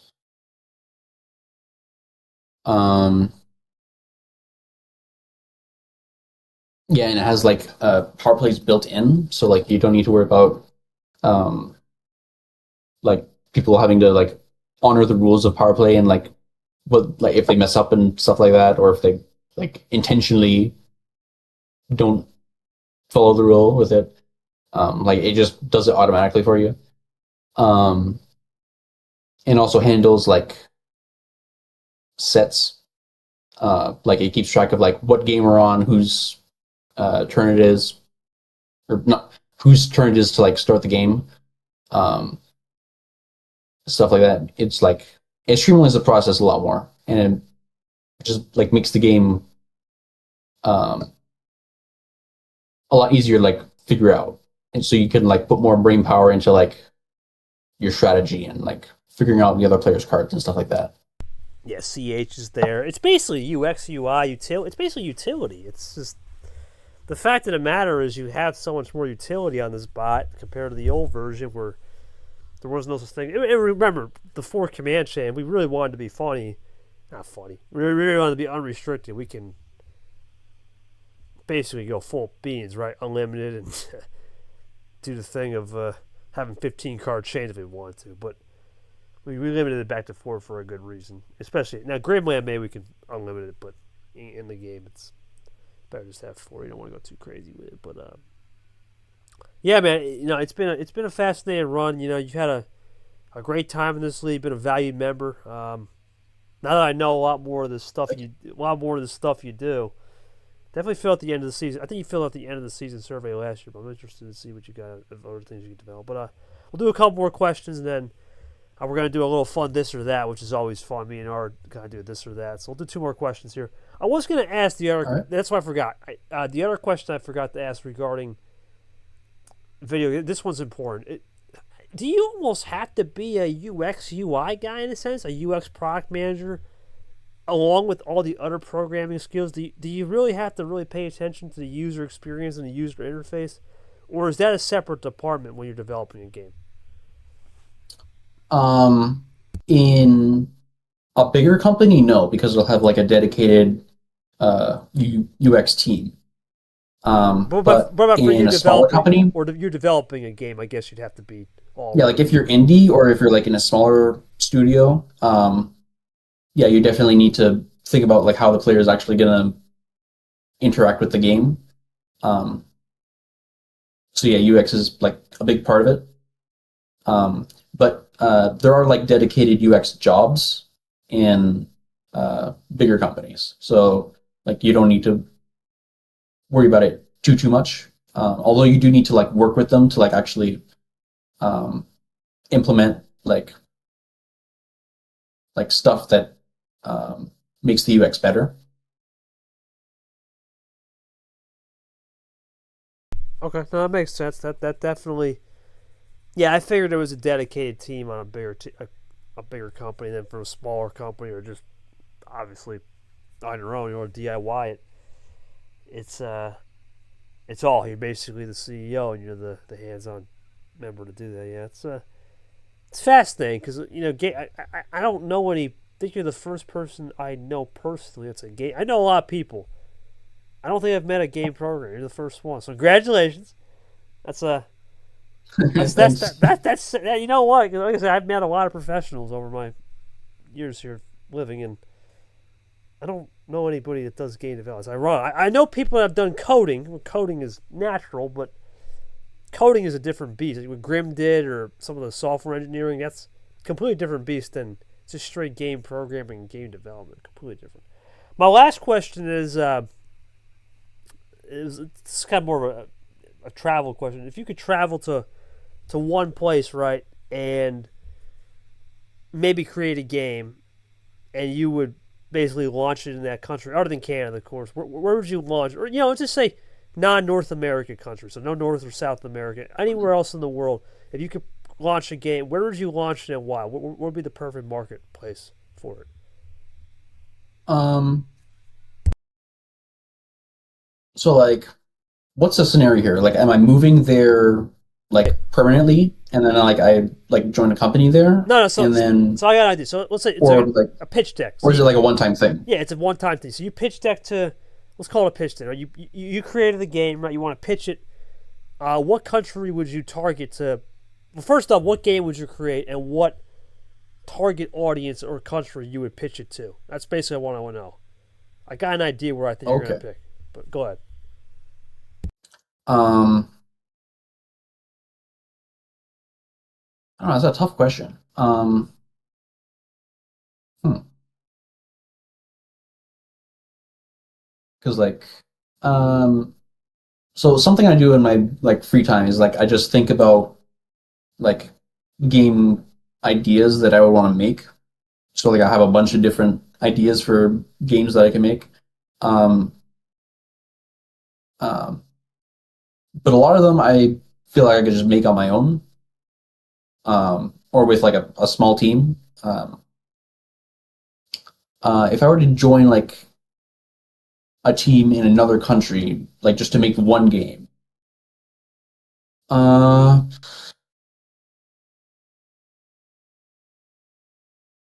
hmm,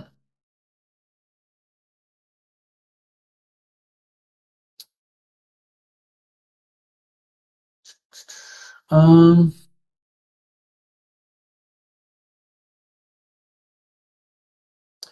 is in this scenario, um, do I just magically learn the language, or do I have to like learn it as I'm there? Let's say you magically learn the language. Let's say you magically. Okay. You're almost the Godfather. You know all this. Right? You're fresh out of college, right? You know all the tools. You've been gifted the master. You basically given the master arts, almost the sensei of game development, game programming. What country and what audience would you pick? That's basically what we're trying to go with. That's the scenario. There we go. That's more clear. Um, so if I magically know the language, probably Japan, and I would make a fighting game with either Bandai Namco or Capcom. Ard, Um, come in, Ard. What? Did I not just text you 3 minutes before the answer? Watch he say Japan. In my head, he's gonna pick fighting. Did I not say that? Yeah. I knew it. Yeah, and that's almost it's funny because the reason why I asked you that is you're not gonna believe this. I got asked this question. I want to say when I went to Japan back in 20, I still remember it, man. 2011, I went to Japan in 2011. It was a long time ago. And now I got that same question. And I said, even when I was, how old was I? 13. I said, well, I'm picking here. Your culture's fantastic. And when it comes to samurais and swords and any type of discipline with the video gaming, you got PlayStation in your back, Sony in your backyard. Come on. That's the number one country, I would say. If you wanted to launch anywhere, especially a fighting game or any type of discipline or culture or video, Japan's number one. If we exclude America, the Americas. Number two, ironically, it's kind of crazy, but Australia would be number two, personally. And here's why. Because you think about Australia, the climate of Australia, it's such a diverse group of people, but it's also got the outback, it's got the city, it's got a big culture in a sense of video games. Believe it or not, a lot of games, and a lot of movies, and a lot of productions been filmed out there because it's such a unique landscape. It's from tropical to mountainous. So yeah, those two countries. I was gonna say it was either gonna be Japan or backdoor at Australia. So that's great. There you go, Ard. Got that read. Even it's not just Uno, folks. I can still read the telepathy through people now too. No, I'm joking. No. All joking aside, that was too easy. That was a good read. But no, man. Listen, this has been a fascinating interview, Lucas, my man. This has been. I always say this with every interview. It's always great to know what we're going to do this or that in a second. But this has been a fact because I just love learning about people, whether it be from Nick's engineering to, Matt Johnson nearly dying in a severe military training accident where he broke his back. Okay. Yeah, we've had it all. We've had G from Miami's college experience to Verigold in college as well. We've had a lot of college kids. We've had a lot of unique stories, but I'd say Toasty as well from New Zealand. That's always a hell. We just had a hell of a time with him. Of course, crikey, man.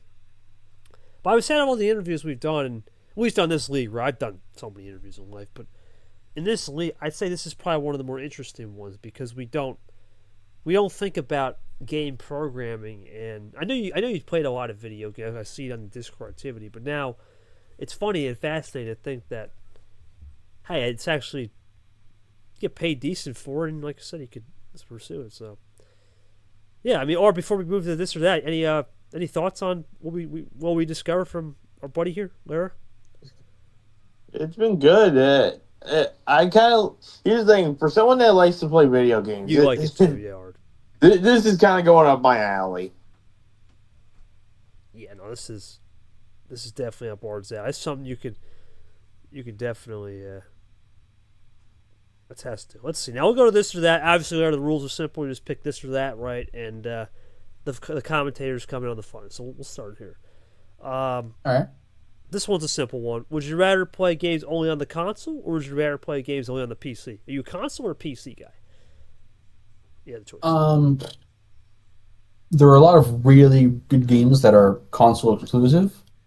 But if I had to pick one, it would be PC easily, because I didn't really get like the whole PC Master Race thing at first until I got a PC and like got a Steam account, and like it's like a whole different world. Like the games are much cheaper. You can like just install the game on like the thing like on your computer and just like play it whenever. And like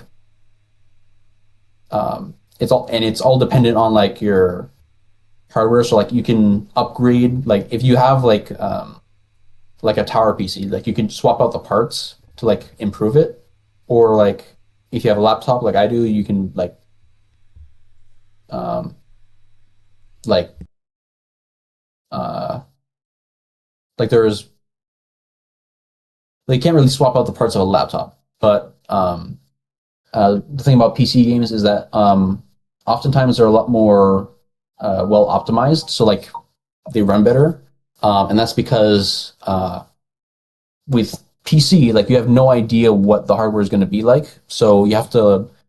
Um, so if you want like more people to play a PC game, um, you have to make it like playable on a lot more PCs, and that means you have to optimize it further so that it's playable on less powerful PCs. Um, and going back to like the Steam thing, like games are very cheap on Steam and they go on sale regularly, which you don't really see often with console games. Um, and with a PC, like you have access to a lot more stuff. Like you can connect like all different kinds of controllers to a PC, so you can still play with uh, like a console controller if you prefer it over like a keyboard or a mouse. And like a lot of games like support it. Um, like because there's like stuff like there's what do you call it? Like programming interfaces for like connecting controllers and like reading inputs from them. So like you can set up control schemes for like both a keyboard and a controller on like the same game. Um, and with PC, you like get access to a lot more different kinds of games because like there's VR, which you can do on a console, but like it's a lot more limited because like the headset has to be like connected to the console. Um, and like it has to be like specifically made for that VR on that console. Um, whereas with a PC VR game, like it'll work with any VR headset. Um, and there's stuff like what am I thinking of? I just thought of something. Or what was it? Oh, the Steam Deck. So now with like stuff like the Steam Deck, um, you can play games portably, but like it's like a handheld PC. Like it works the same way as a Switch, where like um, it has like a screen in the middle and then has like the controller on the side. But like it works off of Steam. So like any game you have on Steam, you can put on a Steam Deck, and most of them will work on the Steam Deck. Um, so like that is like a huge that opens a lot of doors because then like you can um, play games wherever. Like you don't need to like have your PC with you. Like you can just install it on the Steam Deck and you just take it wherever. Um, yeah, like the main drawback of that is that you don't get access to um, PC exclusive or not PC console exclusive games, like mainly Nintendo stuff because like they never put anything on anything else. But like the advantage with PC is that like most games come to PC. 'Cause, like Xbox and PlayStation games, like they put a lot of stuff on PC. Um, a lot of indie games on PC. There's a lot of what is it?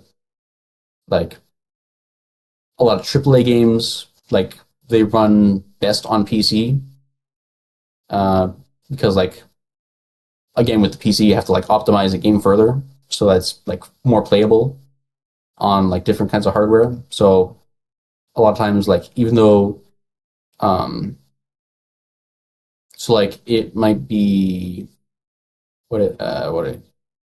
what was I thinking? Oh, and also there's like the whole thing of like emulation.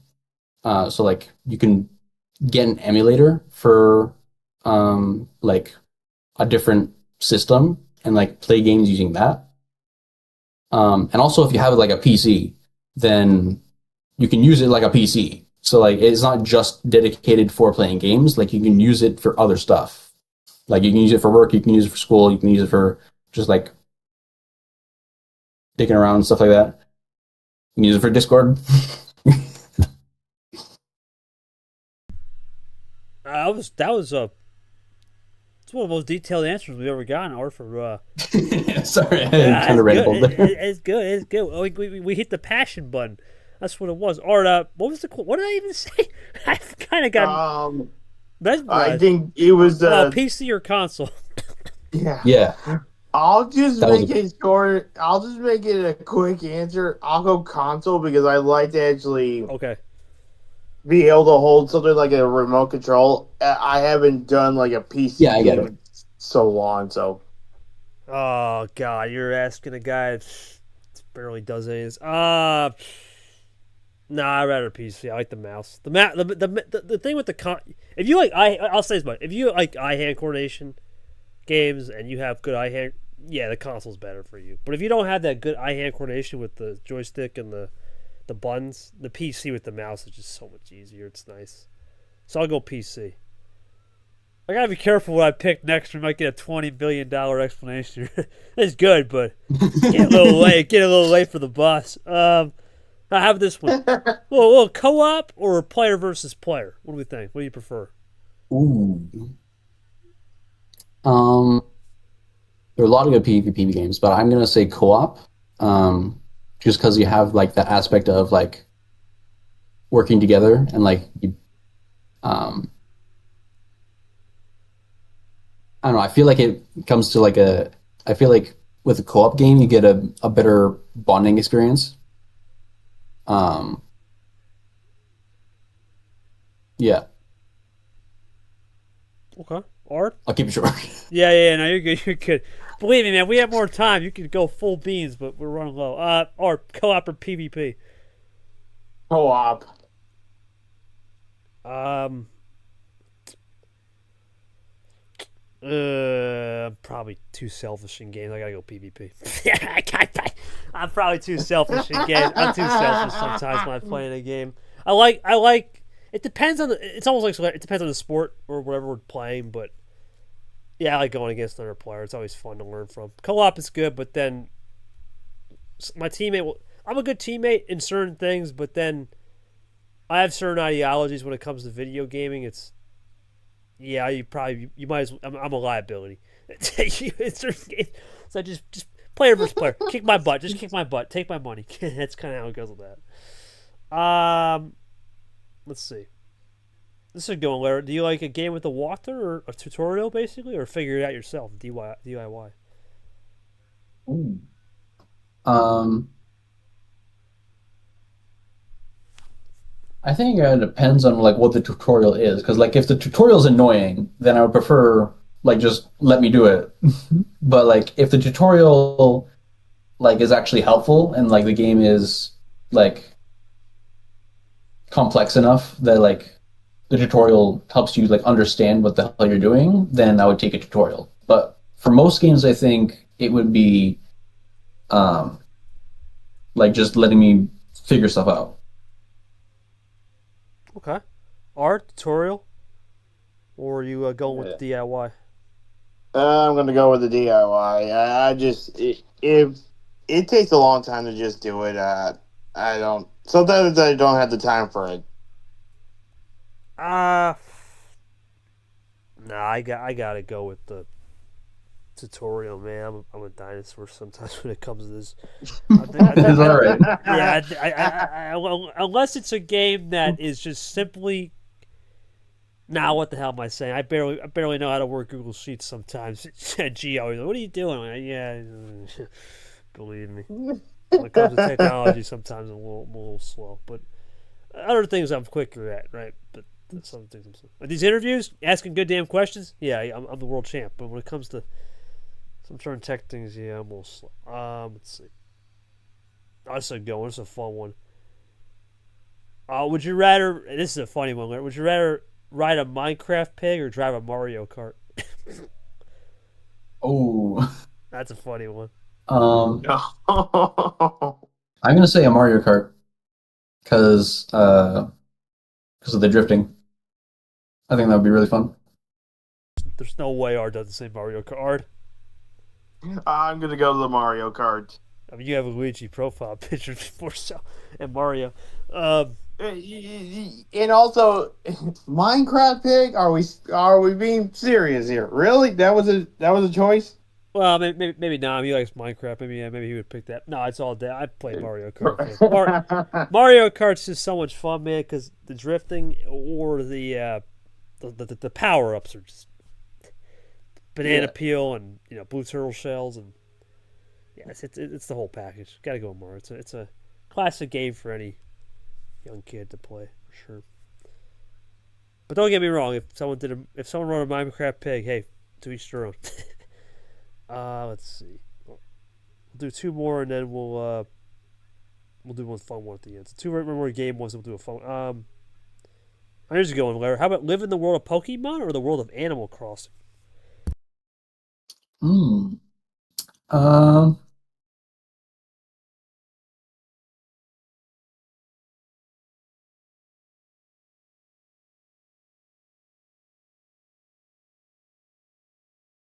um, Pokemon would be more interesting, but I'm gonna say Animal Crossing because it's basically just normal real life. Like, I think Pokemon would get a little too hectic. No, I can understand that because Pokemon's a lot going on. Or which one would you like to prefer? Pokemon, Animal Crossing? Oh man, that was a difficult one because either one I would just be like, it's weird, but I guess realistically, I'd probably go with the Animal Crossing. Yeah, I'll probably go with the AC. Pokemon's got a lot going on, and I think there's a lot of high standards to live up to. Pikachu and I don't know. I want to keep it simple. Animal Crossing would be just easier. You can just blend it in as a rabbit or something or a tiger. Or a plant, just a plant, average plant. Hello, tree. Let's see. This is always a fun. This is the last one we'll do before we do the big question. That's always what is it? Want to trip people up, make them think. But what do you think, Lara? Here, RPGs or FPS games? Role players or first person shooters? Which do you prefer? Ooh. Um.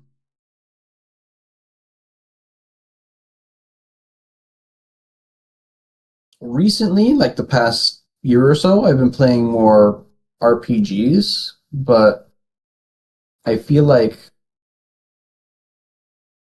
FPS games have like a higher high for me. Um, but I'm also thinking of like older FPS games, like uh, the original Modern Warfare series, Black Ops. Um, Thinking of like Team Fortress 2, stuff like that. Um, the newest FPS game that I really like clicked with is Doom Eternal, and that came out like 5 years ago. So like FPS games, I feel like are a lot more hit and miss these days. Uh, but uh, but I feel like they've had like a bigger impression over like my entire lifetime. Whereas RPGs, I've only gotten into like more recently. Um, Although I do love a lot of the RPGs I've played. No, I get it. It's a little mixture of both, but going with the FPS. Okay, Art FPS RPG. I would go RPG because I can't even trust myself with a gun in real life. Oh yeah, I should have realized Kirby the gun makes sense. Jesus, I don't know. This is I've done the coolest RPG game I've ever played was Virtual Villagers. That was I remember growing up as a kid playing on the PC. That was really cool because you had to build your own village. Um, I don't play FPS guy. I've only played one. I think one time I played Modern Warfare at my buddy's house and I sucked. So I'll go RPG. I could probably trust myself with a gun in real life, but I don't really want to think about that. I'd rather just RPG it out. Let's just role play it. Let's do a little acting in there for sure. But good question. That's understandable. It's good. It's a good. On top of Go ahead. On top of guns, I actually went shooting for the first time recently. Oh, okay. And it like guns are scary. Okay. You went to a gun range, basically? Yeah. Okay. How was that experience like? Like I said, scary, but it was fun. Okay. I shot a Glock pistol, a rifle, and a shotgun, but with like slugs. All right, so Ard, now we get, you're a big guy, so this is great. We're building the KT bodyguard system. So you're a big guy. You give me my front bodyguard. I got Lara protecting my six. This is great, man. This is great. Building the team up. We got Lavis. He's a pretty big dude. Caesar, he's always he can speak multiple languages. So but this is good. This is good. No, I'm just joking. Just yanking your chain, man. I gotta have a little fun. It's past 10 o'clock, Ard. I'm dozing off pretty hard here, so it's good to. Oh yeah. We're at the point where. Yeah, KT's starting to get a little loopy, but that's all right. It's all good. God bless you guys, man, for staying up this late. I couldn't do this. I suck at that. Last one though. We always want to give our guests the hardest one, and we usually say the best for last. And this is we did the library thing with was it Toast? I think it was Toast. No, it was Verigo. No, Verigo. Toast Team was New Zealand edition. But oh yeah, that was with the hawk and all that. But here we go. This is the $1 million question. Would you rather travel through time or teleport anywhere in the world? Ooh.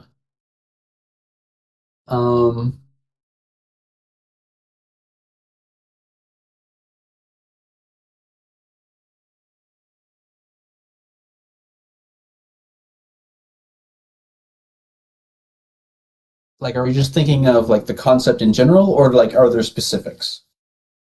Let's go concept. We'll just keep it simple. Concept in general. Okay. I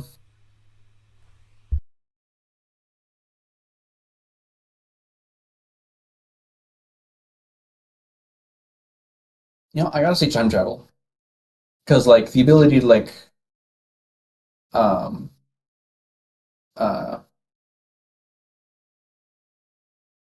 because like teleportation would be useful, but like only if you're like traveling a lot, and like really the main use I'd see out of that in my day-to-day life is just like commuting, like going to and from school or work or whatever. Whereas with time travel, like that opens a lot of doors. Like you can go back and like fix something that you realize you messed up, or like you can like if you realize that you wasted a bunch of time doing something, you can like go back in time and then just like unwaste your time. Yeah, no, that makes sense. I have an interesting theory on that one too. Or first, what do you? That is a good theory, though. I'd probably just travel anywhere. The teleport.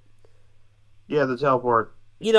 Most times I would say teleport, but Lara brought up a good point. If you can repeat, if you can have a mistake, you messed up. I think the funny thing is with teleportation anywhere in the world, but with time travel, you could theoretically go back to a different place in a different era. I mean, we weren't born in the 1800s, but I like to go back there just for the hell of it. Time travel back to the 1800s. What's it like to live in the 1800s? Obviously, it's more persona on persona, right? There was less technology. There was town halls, right? There was the public squares. It'd be cool. Now, obviously, it's not fun to be in a world where maybe you don't have the medicine, the Western medicine, but at the same time, it'd be cool just to go back and see what those guys lived through. It always fascinates me to have your transportation method be horse by carriage, or eating the different types of food they had back then, and the interactions too, the conversations through history. And you could always go to 1800 Japan or something, or 1900 wherever. So it's almost a double edged sword in a way. But I'll say time travel. But I will say though, when it comes to teleportation, yeah, I mean I travel a lot, so maybe I should have said teleportation. Don't fire me, please. Oh god. Anyway, sometimes I get in trouble with some of that stuff. But anyway, last thing, Lara, before we go, it's been a hell of an interview, my friend. What is one thing maybe we don't know about you that you haven't said in the interview already to send us home before Ard gives his final thoughts? Go ahead.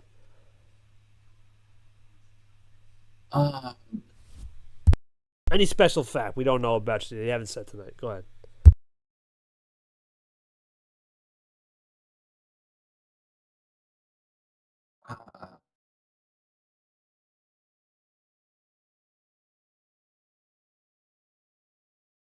I don't know.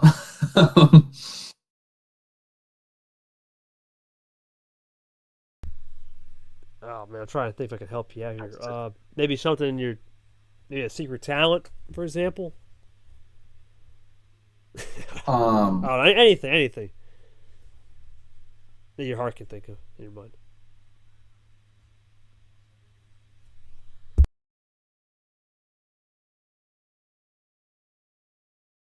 Oh.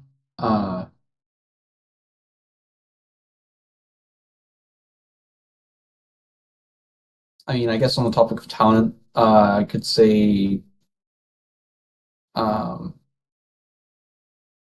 I like singing, and I've been told I'm a good singer. Oh boy. Like I sing in the shower and in the car. It's like not like I don't know, not like a music superstar or anything, but Okay. Favorite song? Sing us a little verse of it. Serenade us home. Get us out of here. asking me to sing right now. Just a little bit. Why not? We asked you. We asked you to do so many things. Now we asked you to do game development live. We asked you to give us something on the top of your head. Right, Art, might as well. He's done a lot of great. That's the one thing about it. This interview was very interactive. I will say it was different. I'll keep note of that for future interviews. To be honest. Yeah, any favorite song you've been listening to, anything, or anything, whatever you want to say. I don't know. Don't even worry about the language, cuz it's all good. It's 10 o'clock. I don't even care.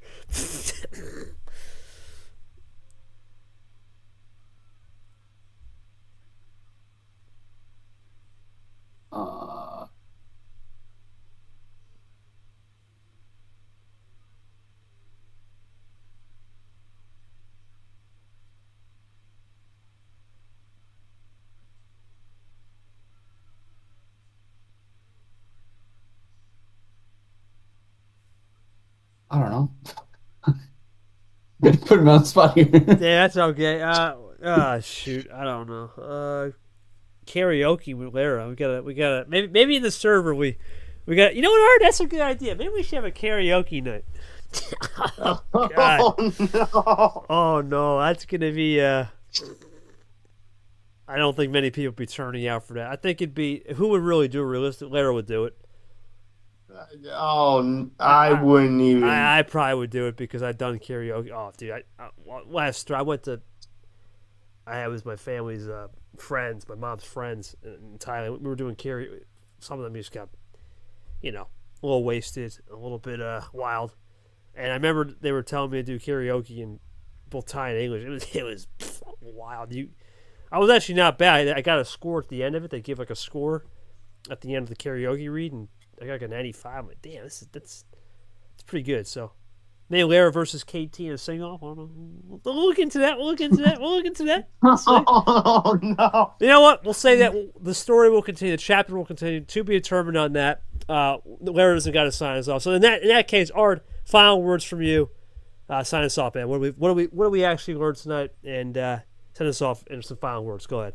Your show. Well, man, learn how Lara's a good video game person with development and kind of knowing a lot of the ins and outs almost with a little bit in the video game creativity and process and almost kind of making KT feel almost ashamed for not knowing a whole lot.